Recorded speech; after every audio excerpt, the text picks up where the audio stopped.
in London, Ontario coming up. A man with a lot of weight on his shoulders, of course, for the Western Mustangs is their starting quarterback. It is Evan Hillock, and we were able to catch up with him down at sideline level earlier on.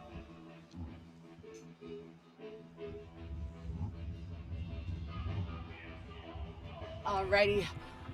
Hi, Evan. Thank you so much for taking the time to meet with me. Okay, so I do have to ask you, how do you guys mentally prepare for today's game? Yeah, I think it starts with our coaches, just putting in a great game plan. We have a great group of leaders, veteran That's guys. okay. And, we had a great week of preparation, and now ready to get after it. Okay, so we've talked about the Western program, and it's phenomenal. Obviously, you guys have been for years. But how does this team differ from last year's? How have you guys grown? Oh yeah, I think that playoff run that we had last year for a lot of guys, especially after the year off, kind of helped us give that experience. It's gonna help us out here today. We all played in a big game now, so just excited, looking forward to it. Is there anything different that you're gonna do today as opposed to other games? I'm not gonna give away too much. I think we have a good game plan, and we're excited. Awesome. Thank you so much. Of course. That is Evan Hillock in his own words as both Queens and Western take the field here, getting set for kickoff, and the snow intensifies as that big purple flag that seems to follow around everywhere where OUA success goes makes its way out to midfield. Hillock, of course, will have a lot to say in this one, but as we dive into the starting lineups here and get an opportunity to see some of the big names that are in the fold, of course, the headliner in that Western offense alongside Hillock is going to be Keon Edwards, the OUA MVP, renamed as the Larry Haler Award this season. What jumps out for you with this roster and this collection of talent, Donovan? Well, when you look at that backfield, you got multiple runners who do it in a different way. You mentioned Edwards, the guy who presses the hole always and always falls forward. Yeah. But he's running behind, for me, what is the best offensive line in the country. Multiple CFL scouts here. Every one of those starters on the line, including Fry as a right tackle, I really like, could play at the next level. Absolutely. The defense for the Western Mustangs on the back end, you do have Daniel Valente, of course, CFL drafted, and a lot of hype around him with the Ottawa Red Blacks, but they sent him back, and he's had success on the year, 5 interceptions at this point. The 6th year, the super senior, as we know now, thanks to the COVID year that was missed. And then, of course, the Queens Gales being able to step in to the fire here in London, and their offense is going to have Alex Freakin. And we'll take a quick break while they play the anthem here in stadium. Come back with kickoff of the Yates Cup right after this. One man at a time, one play at a time, the best execution right now, and then reset it. Here comes Freakin!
The captains come to center field. Welcome back to London, everyone, as we are all set for kickoff of the 114th Yates Cup. Captains taking to the field right now for the coin toss. Anthem is in the books, and the quarterback's warming up. And we didn't have a chance in the quick open there to be able to discuss Alex Vreeken stepping in at quarterback for James Keenan, out with a knee injury, as he has been for a decent chunk of the season. Vreeken actually doesn't have as many passing attempts yet, Donovan, as as his counterpart Keenan had in the first chunk of the year. So really still trying to acclimate himself to this offense as he steps into a difficult situation here with the weather and, of course, the challenge of the defense. But he's a guy they're really high on, highly recruited kid. Everyone in the country really wanted him, but real mature in the sense that they had him in the program last year. Could have pushed to be either 3, but not really 2. Said, you know what, I want a red shirt. Yep. I want to learn. I want to actually spend 5 years at this program at a high level. And so now he gets his opportunity. An athletic kid. I don't know if we'll see as many design runs with him, but if he has to pull it down and buy time, he can. Yeah, snappy release certainly for number 12 in Queens gold today, as coin toss all in the books as well. And for Vreeken, it was interesting. I remember last year working the sidelines of this game, the Yates Cup, in Kingston with Western and Queens, and I saw him down there, and he was just smiling from ear to ear. Like, he could not have been more excited to be part of a program that he felt comfortable in, despite the fact, as you say, redshirting, not playing, saving the eligibility. And it was interesting with Steve Snyder, head coach of Queens this week, where I said, you know, you had an opportunity last year where you maybe could have worked him in or started. He said, no, we wanted to save that eligibility, man. Like, we want him for down the road because we think he could be something really, really special. And that shows you how special he is, because they had a team that they thought was ready to win last year. Some people outside of their building thought they were ahead of schedule, getting to a Yates Cup in what was a different scenario. Don't say the word asterisk around them, because the way the playoffs shook out, they played only Eastern teams with a different regular season last year. But no one is surprised that they're back in this game this year, and he's a big reason why they've been able to withstand an injury at the position. Well, and I'll say this as well, as we're going to have Madupe around the field for us this afternoon, and Wade Zanketta here from Canadian Football Perspective, that they were making the point on the CFP podcast earlier this week that the East was kind of the division this year. Like, whether U of T stepped up, made some plays, Carleton was real good, Ottawa, Queens. So, yes, last year the East, you might have said, well, did they have a direct path? But they worked over the East last year, and the East looked really good this year. And it's not as though there was a roster overhaul on the entire eastern side of the province here in the OUA. So we'll see what Queens has in store today for the Western Mustangs, as a great crowd has made their way out to see who will be crowned Yates Cup champion in 2022. As Tyler Mullen has it on the tee, ready to kick it away and get things underway in the snow here in London. The bit of a drifting wind at his back. It will drop down inside the 10-yard line, and it will be brought across the 30, down the sideline, and stepping out of bounds just shy of the 40-yard line. Looks like Savon Magne-Jones, and out will come the Western Mustangs offense, of course, led by Evan Hillock. 69% passer on the year, 16 touchdowns, no interceptions. And had an interception the first of the year in the playoff game against Laurier last year. It actually wasn't on him. It was tipped. But it's an antithetical thought that a year ago, when they wanted to protect the football more, they went to a freshman. But he makes such smart decisions, gets the ball out of his hands real quick, and never seems bothered back there in the pocket. He'll begin in the shotgun here. Hands it off on the very first play. Slick field with the snow coming down. And that big offensive line for the Western Mustangs gets caved in the backfield, as it looked like number 90, Darian Newell, the first to make contact. Well, if Steve Snyder and Ryan McManus were looking for a dream start, that's what it was. Not only stopping the run, but changing and redistributing the line of scrimmage, moving it backwards. It's so key against this run game. Reestablished it about 2 yards in the backfield, and so now it's 2nd and 12. Mustangs look to throw. Hillock goes to the wide side, flips it out. It is complete, and popped out of bounds just across the 40-yard line that time is Seth Robertson. And it will be, unless they decide to go on third and a little bit of work to do here, the punting unit will come off the sideline. So to your point, Donovan, Western takes the football, and it's a 2-and-out to begin the ball game. Well, I think that's the recipe for success. If you're a Queens Gales fan, that's massive. Throughout this game, chart what Western does on first down. 6-7, keeping them with options in second down. That's really the key to stopping their offense. Out comes the return game of the Queens Gales for the first time in this Yates Cup. Third in the OUA in punt return average as the kick will be dropped down to Keegan Vanek, and it's just inside the 25-yard line. No return on the play, and out comes Alex Freakin for the first time in this ball game. And I mean, I'm sure that he is buzzing right now, talking to people around the program that he feels like could maybe turn some magic that a guy that I'm fortunate to know that used to wear number 12 in the OUA came in a couple times against Western here and had some success in Kyle Quinlan. Is they've got a very similar skill set in the arm talent category. As the Gales will begin with an inside handoff right away. Strength versus strength, and right into the teeth of that defense with a first down carry goes Queens for a gain of about 8. And I don't want to sound like a broken record, but if you could script what Queens would want offensively, establishing that run, now you have so many run-pass options on second down. The formula for success for both these teams is similar because they are built very similarly. No doubt. That was Cesari that had the carry on first down. Jared Cesari, who's listed as the third-string running back. Now they'll bring in the bell cow, the man who leads this team in carries on the air, as Anthony Souls will get the first down on 2nd and 2.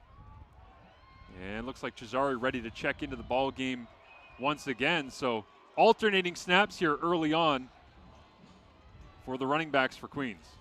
Yeah, alternating, some slots as well. And I really like Cesari. He's the guy who I think has the most top-end speed out of the 3 backs they play. The explosive plays in this offense are going to come from him in the backfield. Leads the Gales in yards per carry as they'll go play action this time to Cesari. Freakin over the top, and it's incomplete as the pass was intended that time for Josh McLeod. Good lanky receiver, but unable to bring it in as Richard Abudafor was the one there that in coverage knocks it away, and so they get aggressive on first down with the first passing attempt for Queens on the day. I'm interested to see how aggressive they are here. How much do you really trust your quarterback 2nd and long in your own end in a big spot early against a good opponent? Cesari stays in the ball game here. Quick ball out to the sideline, and it won't be nearly enough as the Gales will have to kick this one away. Pass completed. Freakin's first of the ball game, but it'll be a gain of only about 2 or 3 on the play. Didn't push it downfield. Gave the receiver an opportunity to make someone miss and maybe gain yardage. I'm from the school of thought that if you're a quarterback, especially a young one, any drive that ends in a kick is a positive one. Yeah. Extra point, field goal, or punt. You just don't want to be making mistakes, especially early in the ball game against a good team.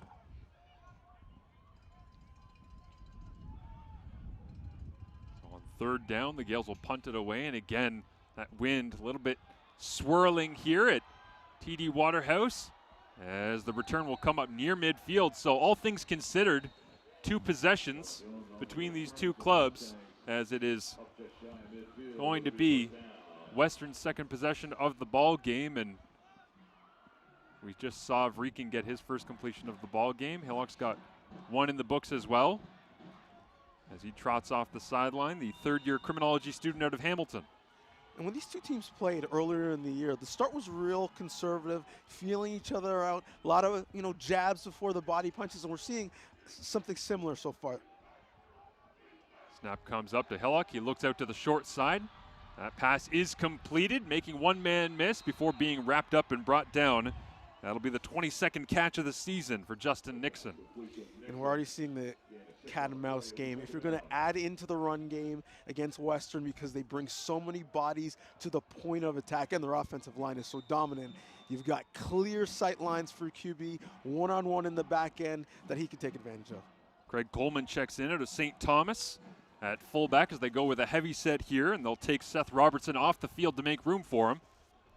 And so 2nd and short, ball comes up, rolling along the turf, and it will be Western possession. Steve Snyder standing on the field for the Gales here, not happy about perhaps a chop block that happened as the ball was rolling along the turf. Kevin Mickleborough, our lead official here. And it will be a procedure call, looks like, against Western, and it will be declined. Procedure, no end. Western, decline. Second down.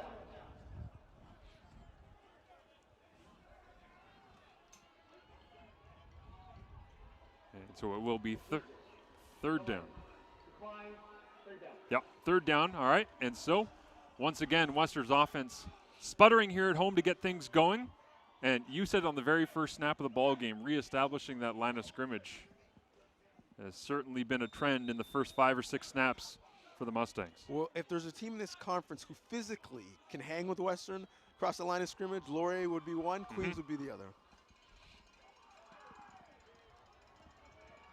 Kick drops down here to Aiden O'Neill, cutting across the 30 before he gets stacked up and brought down. And classic playoff football early on. Back and forth the possessions go. Trading field position and just waiting for somebody to make that big play to open things up. But again, if you tuned in here on CBC, CBC Jam, OUA.TV, and you're expecting explosive passing plays up and down the field, not really the style between these two clubs. No, and a lot of those explosive passing plays come broken coverages and or people dialing so hard to stop that run pass option, maybe getting guys wide open. But if your Queens are happy with this start, given the fact that you're playing into the wind. Nicholas Henning, the fullback, cuts across and chops out a Mustang as they run in behind him. And that one goes for the gain of a couple, as Henning was able to dig out Beelan that time from Western in the defensive end spot. If you're a D end in this game, there's going to be fullbacks flying past your face just about every single play. Whether or not they decide to hit you or go to the next level is the only question. Fullbacks, slot backs, H-backs, everyone's coming to get a piece. A lot of bodies moving around inside the box. As from the left hash here, Vreeken takes the snap on 2nd down and 9. Looks to his right, flips it out. Cesari makes the grab, cuts it up, and is brought down shy of the first down marker. And Steve Snyder looks it over. And now he will send out the punting unit. Had a little bit of a conversation. Yeah. Not too long one, but they're definitely thinking about it. I talked about that wind. It's a factor. And I think if any team in this conference is equipped to play in a windy scenario, it would be Queens, right? That wind swirls at Richardson Stadium. True. They're used to it. They had 28-kilometer winds a week ago. And when you chart Queens and look at them throughout the year, they've really, really dominated when they've had the wind in quarters. So I think, you're almost halfway through the first. The fact that they've done a good job, with managing the wind and managing game thus far is important. Because you're looking at Laurier, they got up early against Western, but you really have to take advantage of those quarters you have the wind against Western. And the wind will be in the face of Queens here. Looked like they were short of man, so they ended up taking the 5-yard penalty, and then Cesari came off the sideline, runs in to assume his spot as a personal protector. In the punt formation, Western comes after a little bit. Low line drive kick is going to bounce and get a Queens hop across the 40-yard line. And right there, wrapped up by Wells Carabin, linebacker on the Gales, downfield on special teams coverage.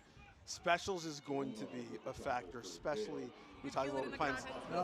Listen, anytime I can be at a football game, especially in the OUA and in U Sport, it's great. I mean, I love the game. I still know an awful lot of people that are involved on both sides and throughout the conference, and it's a special opportunity for me.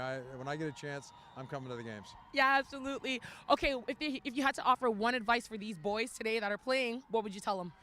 A simple conversation is that, remember, if you don't win today, there's no next week.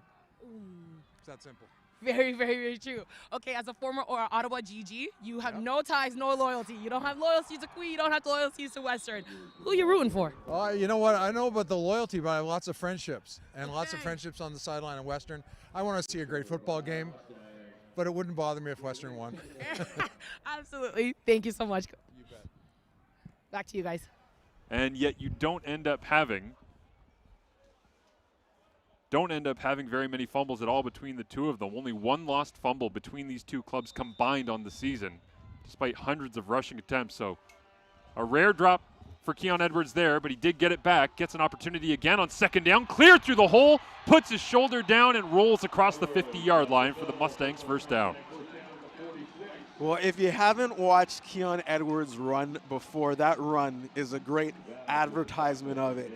Presses the hole, explodes through it, and then at that second level, he's not really looking for daylight. He's looking for contact. Always falling forward. I love to watch him run the ball. Yazbek, the backup back, is in here.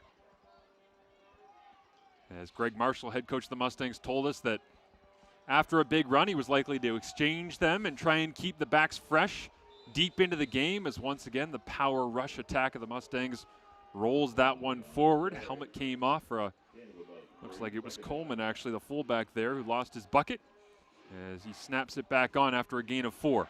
And we got to give this offensive line some love.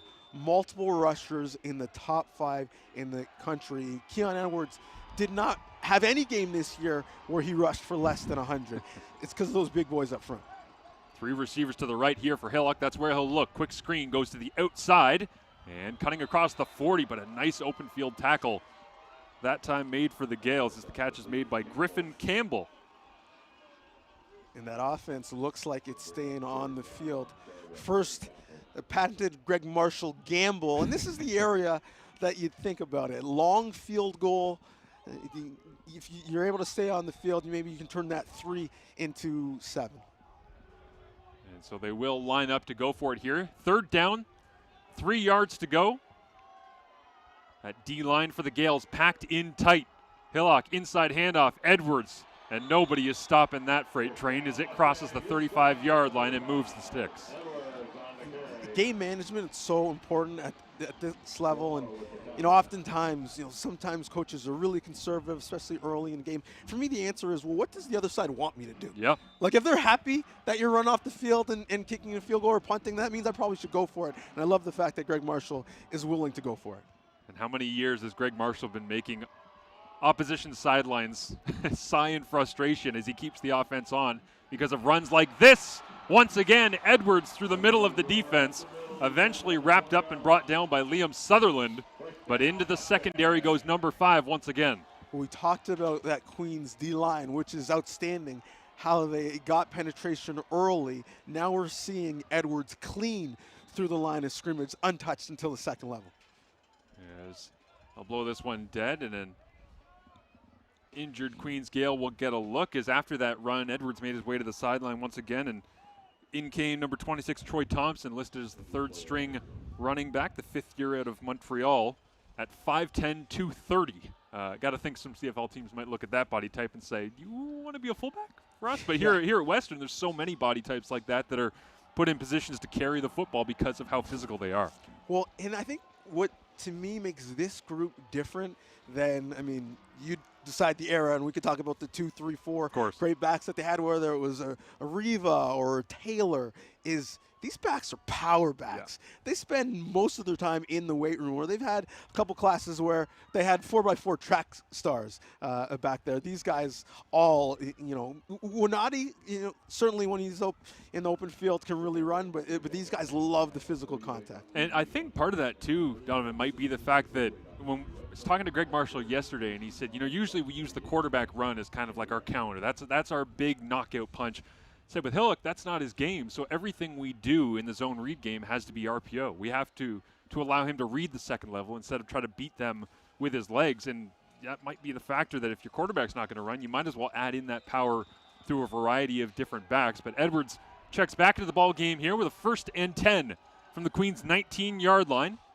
And they will go back to Edwards as churning off that right-hand side. And it looks like the tackle is made on the play by Andrew Mullins-Grant, one of the bigger bodies that they throw in there to try and stack up the Western rush. And you mentioned Hillock not really having those design runs. Don't take that to mean that he's not athletic. His great feet in the pocket. A slight quarterback hurt his non-throwing shoulder late in the year, so we won't see him run unless he really has to. Snap came up a little bit high this time and into the backfield. goes Silas Hubert, as he was shaking hands and waving to cameras at the OUA Awards back on Thursday here ahead of the Yates Cup. Donovan, you got to see him up on stage. I was joking with Steve Snyder yesterday that if they ever need a mascot for Queen's University football, Silas might be that guy. Yeah. Tall, physical, big beard. Yeah, I got to see him on stage, and I had to look up to see him on stage. He is a big physical man as he helps send the Western field goal unit out as the snap comes in low. Now rolling away, and Queens gets the stop. In the score zone on the year, Western has been exceptional, coming away with points 97% of the time they've gotten inside the 30. This time they don't come away with any, the rare missed opportunity for the Mustangs offense and special teams to cash in, as Steve Snyder walking around the sidelines here, Donovan, saying, hey, relax, it's one play, offense, let's go. Certainly. And we talked about the field and how slippery it is. Those balls are slippery as well, and we've already seen special teams be an impact. So Vreeken back out on the field. 4 receivers, a fullback and a running back. He'll look to throw. Receiver slid down, and the pass is nearly intercepted as it bounced off the hands of number 83, Richard Burton. That time incomplete. Burton is a burner. He's given him lots of cushion on the wide side of the field. And I actually love the play call. Like, we're underneath our goalpost, so to speak. We really want to be aggressive here. We'll see what the play call is on second, but I love the trust. Big body you see moving in the backfield there is all 6'7", 241 of Liam Silverson, a first-year out of Kingston. As he's in at fullback, he'll protect Vreeken on this play. Free rush, Vreeken steps away, flips it out, and it's incomplete over the hands of all 6'7" of Silverson, and it'll be a 2-and-out after the botched field goal from the Western Mustangs. Oh, you see the beauty of the young quarterback right there. Blitz coming, comes clean, doesn't get home though because he's so athletic. But then, why is it tough to play young quarterbacks? So they're a bit erratic. You've got them right there. You can hand it to him, or you can tuck it and run for the first. Missed them, and now the punt team's on. And so Queens immediately regroups on the sidelines here in London. Snow's picking up as we've gone through this first quarter. No 2 minutes remaining. As this one off the side of the foot and will bounce out of bounds as Aiden Callan that time couldn't get a hold of it, and slowly through these exchange of possessions we're starting to see the field tilt to our right from the broadcast booth and in favor of the Western Mustangs. Certainly is. And when you think about the big play, the momentum, and Steve Snyder saying, hey, okay, that's great, calm down, we haven't done much yet. Western was attempting a short field goal. Now, even with the change of possession, because of that short punt, it's really only a difference of about 20, 25 yards, and they got the ball back again. Hillock breaks the huddle with 4 receivers. Coleman and Edwards in the backfield alongside him. Play action, steps up in the pocket, rushes on, and he'll go down right in the middle of that Queens defense, the third-year engineer at King City. That time it's Wells Carabin, who already has a special teams tackle, flying in to bring down Hillock and make it 2nd and long. Well, I love the approach, and we're almost seeing Chicago Bears 44 defense. Yeah. With so many people in the boxes that we're going to stop the run on the way to the quarterback. If you give us that play action fake, we're going to shed our blocks and continue to pursue, and that's what we saw there. Have to think Hillock might throw here. Nope, he hands it off. Any down and distance, Western will go to the ground game, as it will be a gain of about, looks like 9 or 10 yards on the play. Great ball skills and play fake by Hillock as he faked out a couple people, including myself, faking the pass even though he already handed it off. And another long look at the yards to gain, and that offense once again staying on the field. And they will. 3rd down and 4. Greg Marshall, at least for now, looking like he wants to go. Queens almost jumped. Zach Fry, the right tackle, pops up. Gets the call in here. Ooh. And it looks as though Coleman might have jumped. We'll see whether it's offside or procedure against the big fullback wearing 35 in purple.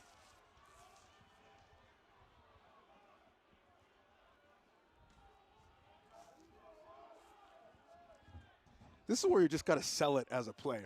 Just point the other way, scream, start walking back to your own huddle.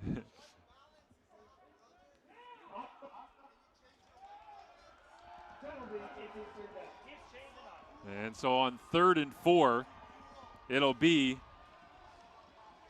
called against the Mustangs, back them up, and now we will see the punting unit. Well, and think about it. Defending Vanier Cup champions, defending Yates Cup champions, veterans all over the 2 deep, hosting the game, been in this big spot, and the team who has had the uncharacteristic issues early have been the Mustangs. Yep. Made some mistakes, penalties. No turnovers as of yet, other than the turnover on downs after the botched field goal. And slowly punting back and forth. Change in possession once again. And it will be wrapped up just inside the 20-yard line. And so Steve Snyder in the offense. I got to say, too, Donovan, I love Queens calling it off the sideline. 3 coaches running around, hand signals, bobbing, slapping, doing anything they can to try and send in some different coaches live every drive, whatever the rules are on that one. Queens certainly adapting to the changing forms of communication to get these calls in. Yes. As Vreeken will break the huddle and take this snap from his own 18-yard line on what should be the final play of the first quarter.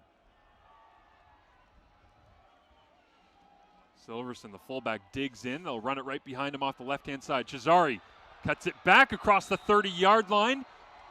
And his best run of the ball game thus far in a scoreless and snowy first quarter. The Mustangs trying to defend home turf with an opportunity to run the table 3 weeks in a row in hopes of becoming back-to-back Vanier Cup champions. With the Queens Gales, they're right in the middle of this one. A much better first quarter than the 2021 Yates Cup. Of course, last year down the road in Kingston. As we will take a quick break, come right back for you with the kickoff of the second quarter after this from London.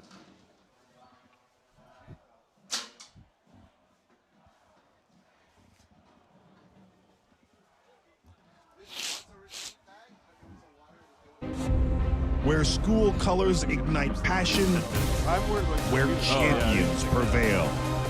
Yep. Where tradition is celebrated, Ontario University Athletics.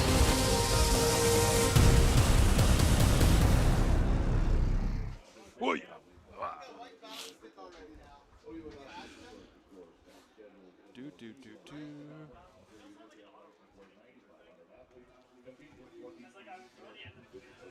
Good stuff.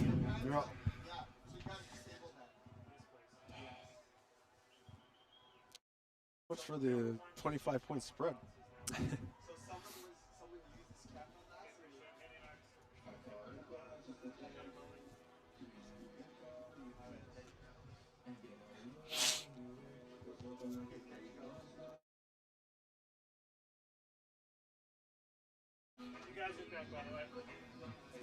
Welcome back, everyone, to the 114th Yates Cup between the Queens Gales and the Western Mustangs. Scoreless after one. What is your big picture takeaway from the first 15 minutes of action, Donovan? I think both teams feeling each other out, feeling this field and these conditions out, because they came out and they warmed up and it was dry and it wasn't not this. It wasn't sunny, but it certainly wasn't this. This looks like Can West football right now, but so far it's been fun.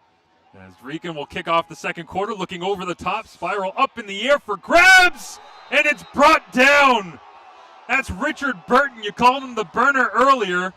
That time he had to go vertical to haul it in as they flip field position on the first play of the second quarter. Yeah, there's some Alouette scouts in the house. Richard Burton doing his best Gino Lewis impersonation as he high points the football and helps to flip field and momentum. Talked about just balancing things when you don't have the wind. Well, they let it loose as soon as they got the wind.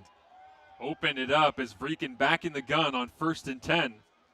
We'll hand it off to Cesari, trying to get to the sideline, being chased down by a host of Mustang tacklers, as it will be Daniel Valente, the free safety, and Robert Panabaker right there combining on the tackle. 2 OUA All-Stars, and Panabaker and Valente Jr. both love to stick their nose in the run game. Did a real good job of stringing that one out offensively, as Cesari can really run. But if you're Queens, we're thinking to ourselves, played well physically. We've shown that we can match up.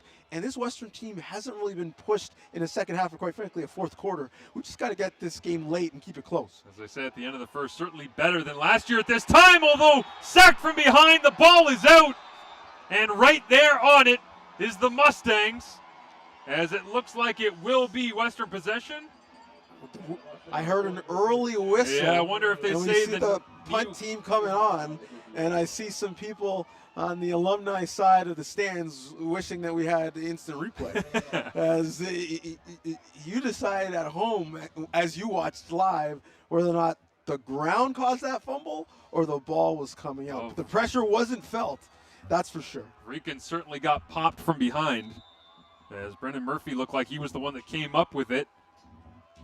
And Queens has to try and clean up their protection scheme on second down, as regardless, it'll cost them about 8 yards in field position here with the kick to come. Two-man return back for the Mustangs. As it's touched, ball is live, rolling along the turf. And it looks as though Western got back on top, but again, you're talking about this being snowy Canada West type football. It's not negative 25 here right now, as I expect it's going to be today in Griffith Stadium in Saskatoon as UBC takes on the Huskies. But certainly, these teams have not practiced in this. We were joking before we came on the broadcast. It's 15 degrees in Ontario at various points throughout this week. No, their first test of what playoff football looks like in this country. And that's, that fumble call ruling it down. It's a big swing. That's a 40-yard difference between taking the ball right there and obviously what happened with that punt return. Hillock in the gun, hands it off. It's Edwards once again, just above his season average that time, as he'll rumble for 11 and move the chains once again.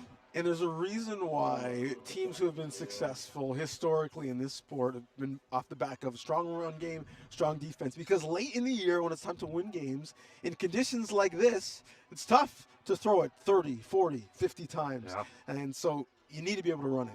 This time Hillock will throw on first down as he gets it out to the sideline. That'll be brought in. Second catch of the ball game for Campbell, as the super senior, 6th year out of London, makes the grab. And you'd be better talking about this than me, but what I love about Hillock is back foot down, ball out. He knows where he's going with the football. Pre-snap to post-snap, his recognition is so strong. Some late substitutions here for the Gales, as Darian Newell will make his way into the middle of that defense on 2nd down and 2. Coleman, the fullback, in. They hand it off to Edwards, and instead of going through the middle this time, pops his way to the Western sideline. Went for about a 5-yard slide out of bounds on the slick turf, but he does move it once again across the 45-yard line.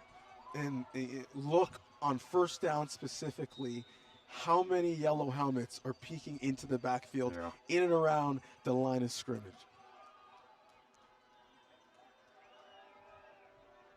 Hillock again on first down. This time pulls it down. Chopped down in the backfield was Hubert. They'll flip it out to the sidelines, and it looks like it'll be good for a gain of about 7. But you said to track what was happening on first down here, Donovan. You're so right, because that is, I mean, they're the heaviest run team in the country on first down, and with good reason, as we've seen. But now starting to see, going into the wind, a willingness to kind of go off script a little bit. Change of pace on the last couple of first downs.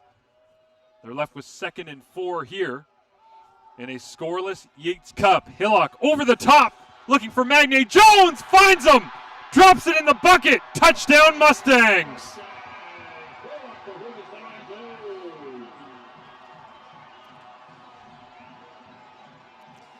Well, when you have success on first down, you get one-on-ones with playmakers that you move around, like Magne Jones on 2nd down, and he makes you pay. Doesn't always need separation early because he has the speed to get it late. One of the best one-on-one route runners in the country, and you saw there. He's going to go give Keon Edwards and the offensive line a big hug, because the fact that he's able to get so open to the second level is because everyone's peeking into the backfield on 2nd and short. And Hillock makes the pays once again. A comedy of errors here in the kicking game, as the extra point will be deemed no good, even though kick attempt never came. Queens is going, but we have the football. Right. There was no never kicking. an attempt. But that is the snowy day here in London, and so without the extra point tagged on, it will be a 6-0 lead for Western, as the field increasingly gets a little bit more white with the snow falling all around, and Queens defense ready to regroup. But you get the sense that with that big play, a little bit of a change of pace, a little bit more pass aggression on that drive from the Mustangs. And now Queens has to find an answer in their own passing attack, perhaps. Well, and this is the conundrum that, Western's offense provides defensive coordinators. First things first, Western's going to get off the bus and run the football. Right. Historically, that's the case. You got to add bodies because they're bringing people to the point of attack.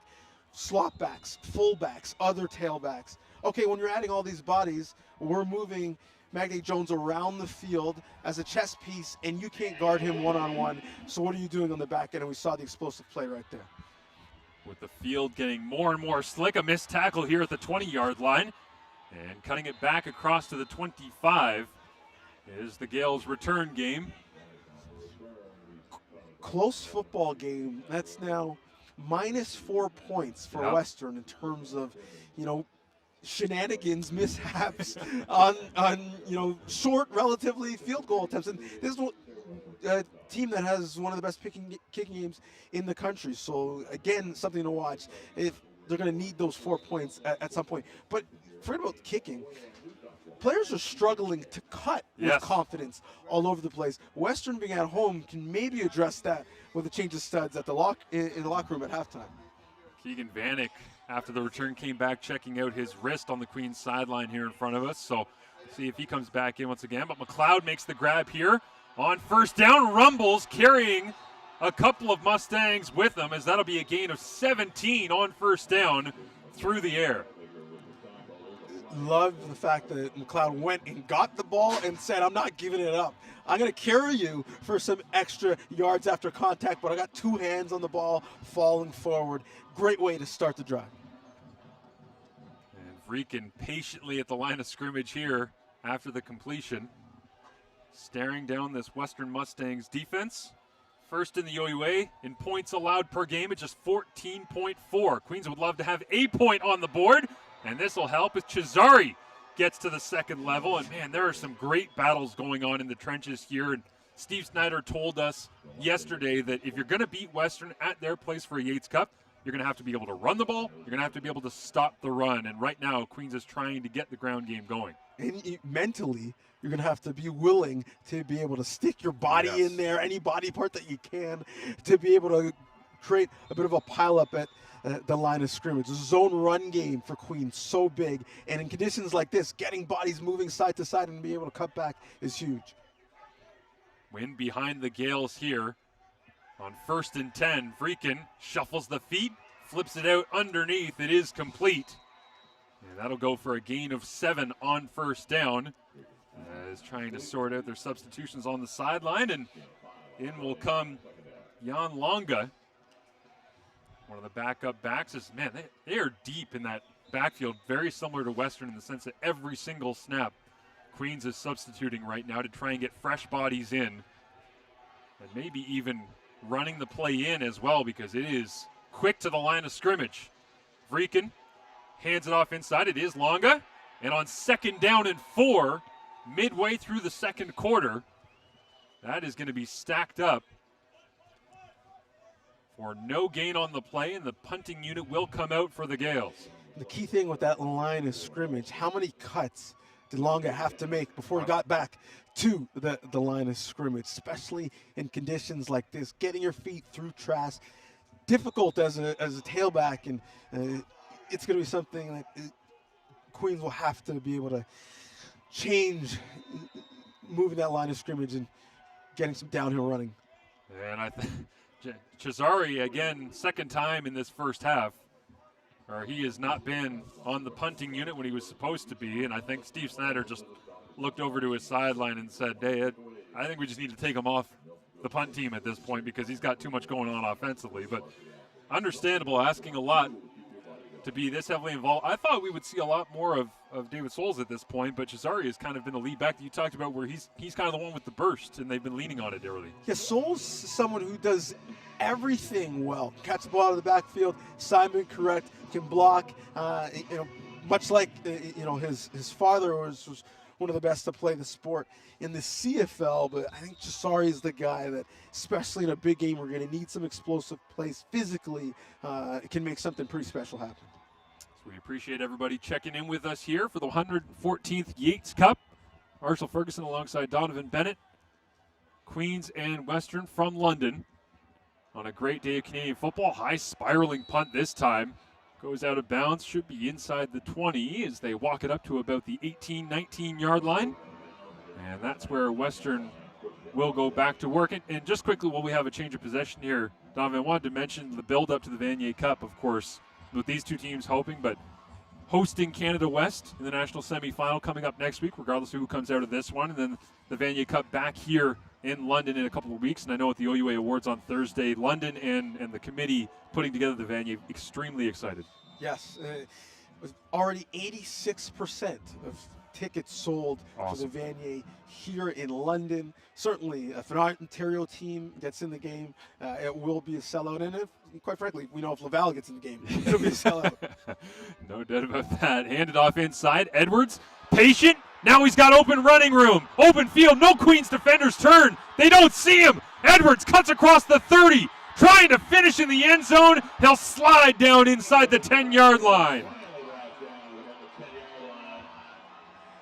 As Edwards yells out a scream of both probably excitement and frustration. Talk about flipping the field. That is exactly what the Western Mustangs tailback did. And great job by the two primary receivers on that side of the field. Hey, if you don't want to block in these cold conditions, sell that you're going deep because the Oscar goes to, you're right, they had no idea that the ball carrier was behind them until the crowd alerted them just in the nick of time. As Hillock will line up in the gun here after the massive run by Edwards. And he will hand it off once again, cutting to the front corner of the end zone. Touchdown Mustangs! It's Keanu Yazbek into the end zone for 6.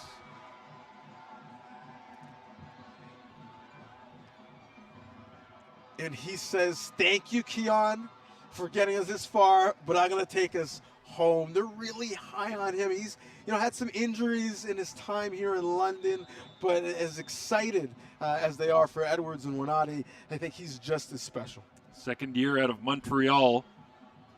Felt like a walk-in, but he had the wheels turning pretty good to get to the front corner of the end zone.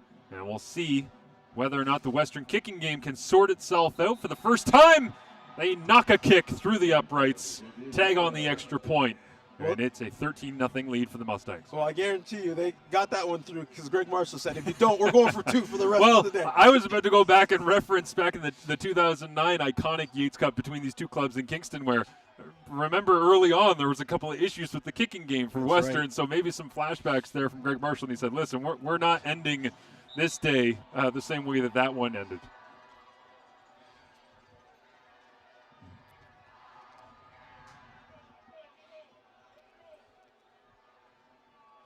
As the Gales kicking game has been pretty consistent throughout the year, their return game as well.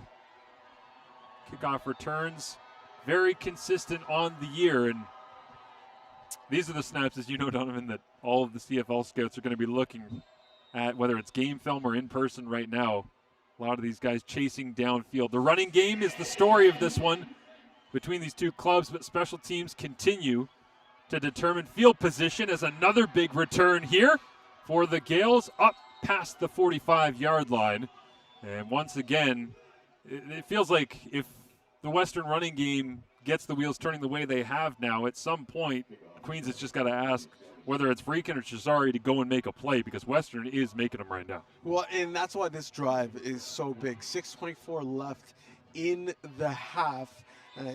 You obviously only have so many possessions in the football game, but you want to answer in terms of you've shown that you're okay physically, but answer in terms of having a sustained drive offensively to get some positive momentum going into halftime. Freaking in the gun.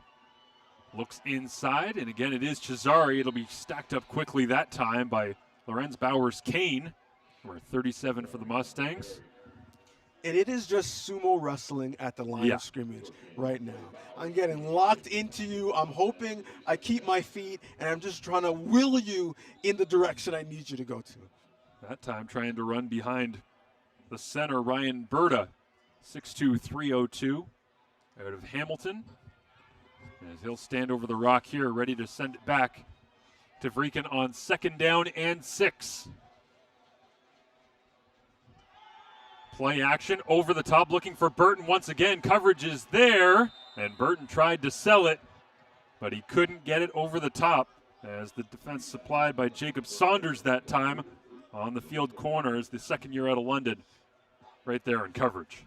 Saunders with great technique, never lost sight of both ball and man, never panicked. He essentially ran the route as well as Burton did. We had the perfect look at it. There was always that awkward moment between receiver and quarterback when you're like, you're doing this, aren't you? Yeah. So his Burton kind of looked back and was like, yeah, Alex, we're doing this? Okay. All right, I'll try to sell it, see what we can do here. But incomplete. And the Gales will kick it away. As we might even need some shovels at halftime. I'm going to go clear the yard markers off. Maybe we break a sweat at halftime, get down there, get going. Some snowblower action. Wouldn't be Canadian playoff action without having some snow. I don't think we anticipated this, though. No, we did not. And I don't think the teams did either, but thankfully the footing has been relatively good thus far. As you say, you can see ahead of the snap defensive linemen trying to knock the snow off their shoes so they can get off and get after Evan Hillock here, and more importantly perhaps try to get a stop for the Gales with 4:50 remaining in the first half. Hand it off inside to Edwards. Shuffles the feet, follows behind that big offensive line in the right side, led by Zach Fry. And those runs to Edwards, we talked about the jabs early in the games, 4, 5, 6. But as that game wears on, as we saw, they start to become 15, 20, 50 in explosive plays. Leaves 2nd down and 5. Mustangs lead 13-0. Off the right side, Edwards trying to follow the lead of Yazbek with the score on the last possession for Western. Just couldn't turn the corner that time, but for now, offense stays on the field with about 3rd and 2. And begrudgingly, the kicking unit comes off the sideline. And that's a key with Edwards. Not as fast as Onati or Yazbek. You want to get those shoulders turning sideways, running to the sideline, and not letting him get downhill north to south. Yeah, especially with the snow coming down like this. As way back in training camp, it's hard to believe when you think about it, but whether it's August or early September, how overheated you are, the sun beating down on you, and here we are with the lights on in London.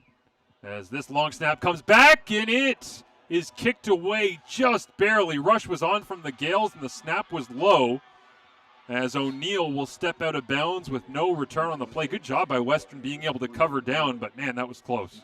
I don't know how he got that kick off. No. First of all, I don't know how he fielded it. Skip it in the snow? So he went from shortstop to field it, and then got it off through multiple bodies. And we talk about a potential change of momentum and positive vibes going into halftime. Well, Western barely got that off, and now are able to defend a much longer field. McLeod and Burton really the only ones getting involved right now in the passing attack for Queens. As in the backfield, Vreeken will turn, hand it off inside. Cesare right into the middle of the pile, and again, the linebacker play. Riley McLeod at middle linebacker there, which, by the way, it's a Queens Western game when both starting middle linebackers are senior engineers. Right, of course. That's when you're working a purple versus gold game. And have flow coming out of the no doubt back of the bucket. As McLeod stares down Vreeken on the other side of the line of scrimmage. Heavy set in once again. Silverson, the fullback, shifts forward. They hand it off, and it is Cesari, very close that time. Needed 6 yards to get the first down, and it looks as though the initial spot will be good enough.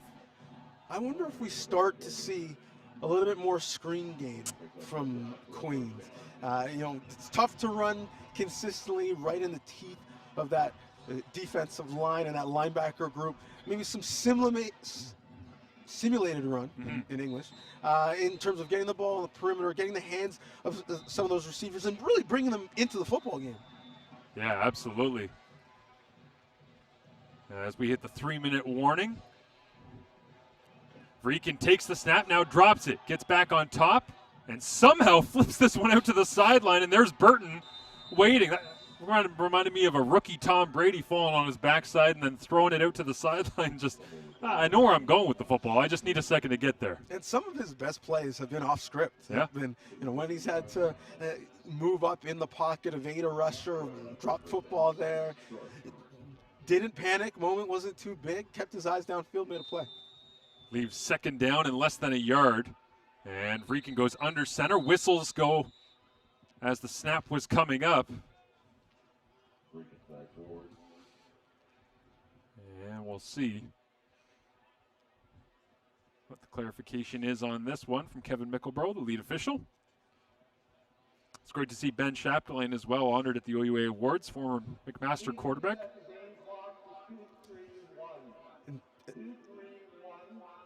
As they'll reset the game clock here. Kevin Mickelbro's daughter, Taylor. Yes. Also. That was awesome. Recognized with a Woman in Recognition Award. First female official that we have in the league, follows in the footsteps of her father and her brother Michael. So great to see the diversity in the game at all levels. No doubt.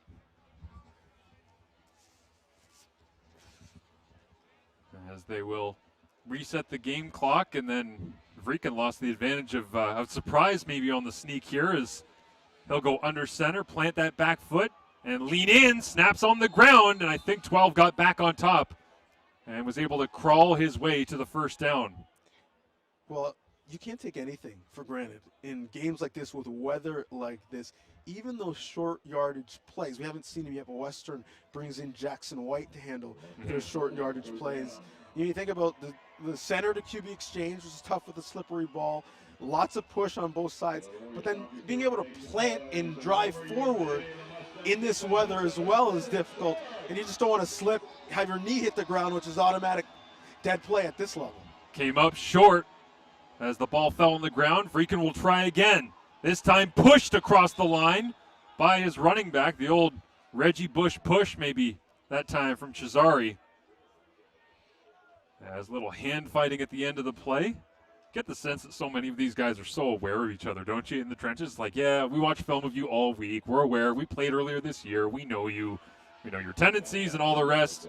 And a little conversation, but at the end of that conversation, it is a first down for the Gales. Sometimes you're watching so much film on the opponent, you're annoyed with the guy across from you before you even play him.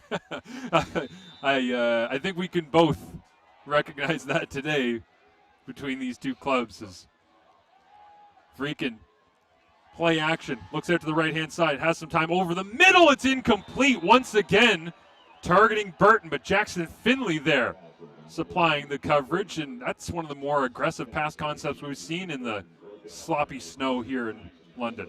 Yes, and it looked like he had him early. Finley closed late and got around and jumped in front to break that up. Feels like Burton's going to end up with 25 targets at the end of the day, doesn't it? He's the guy. They're running everything through him, and I think Western's well aware of that. I'm happy I put him in the flex spot in OUA Fantasy today.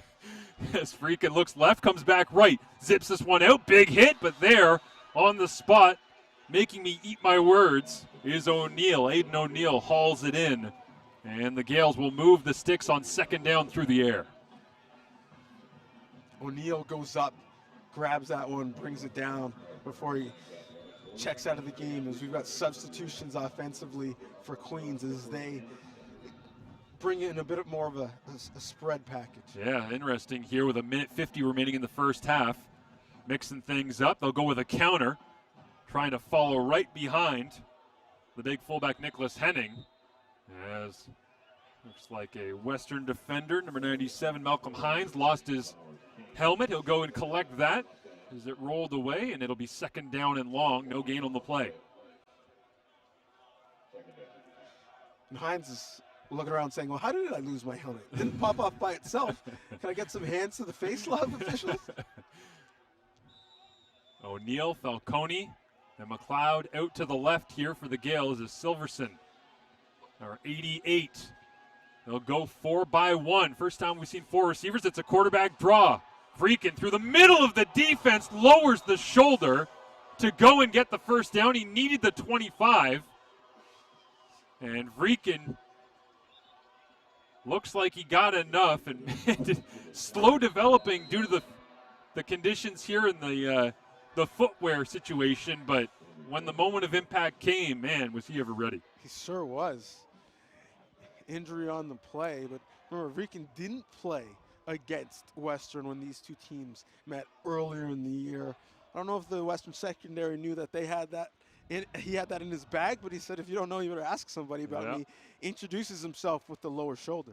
Don't know if the viewers at home saw this either, but as he came to the sideline, he looked at the Queens bench and started yelling to try and fire them up a little bit. So a little bit of a message sender, perhaps, with 1:27 remaining in the first half and trailing 13-0 is Freakin' trying to become the emotional leader as well as the offensive leader for the Gales.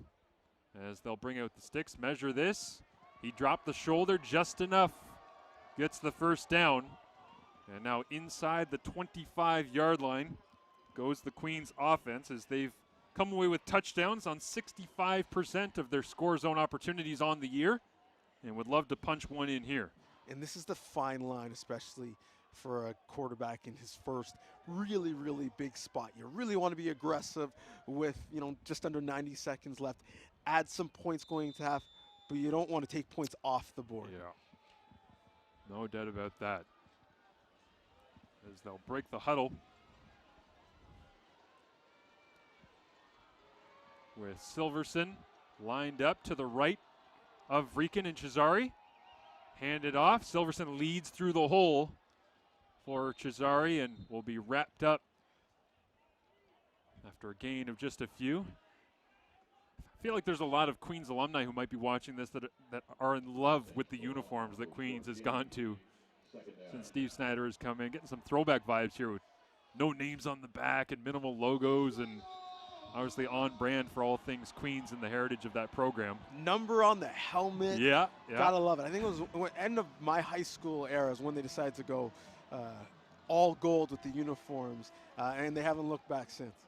The shoulder stripes as well as hit on the play is Freakin'. He puts it up for grabs, and it is intercepted. Flags all over the place, so they'll have to sort through this one. But it was intercepted by Jordan Murphy, the backup field halfback, third year out of Montreal for the moment. But Freakin' not leaving the field right now, just trying to wipe the snow off.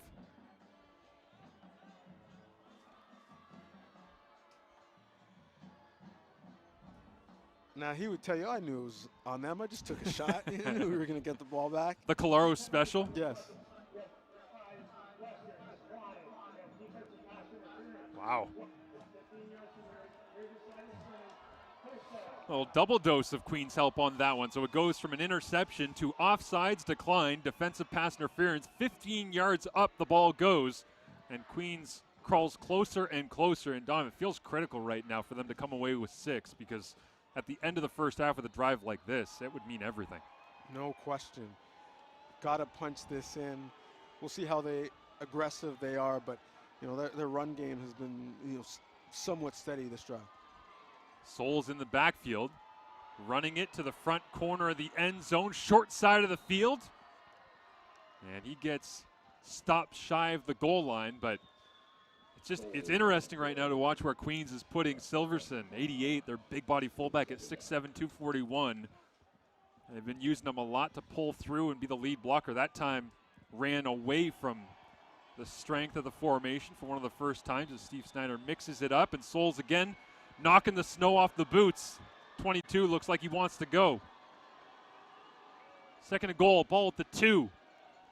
33 seconds left in the first half. Souls puts his shoulder down into the end zone.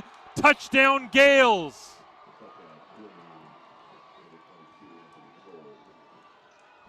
And we've seen so much of Cesare in this first half, but when it comes to the goal line, there's Souls' 12th rushing touchdown.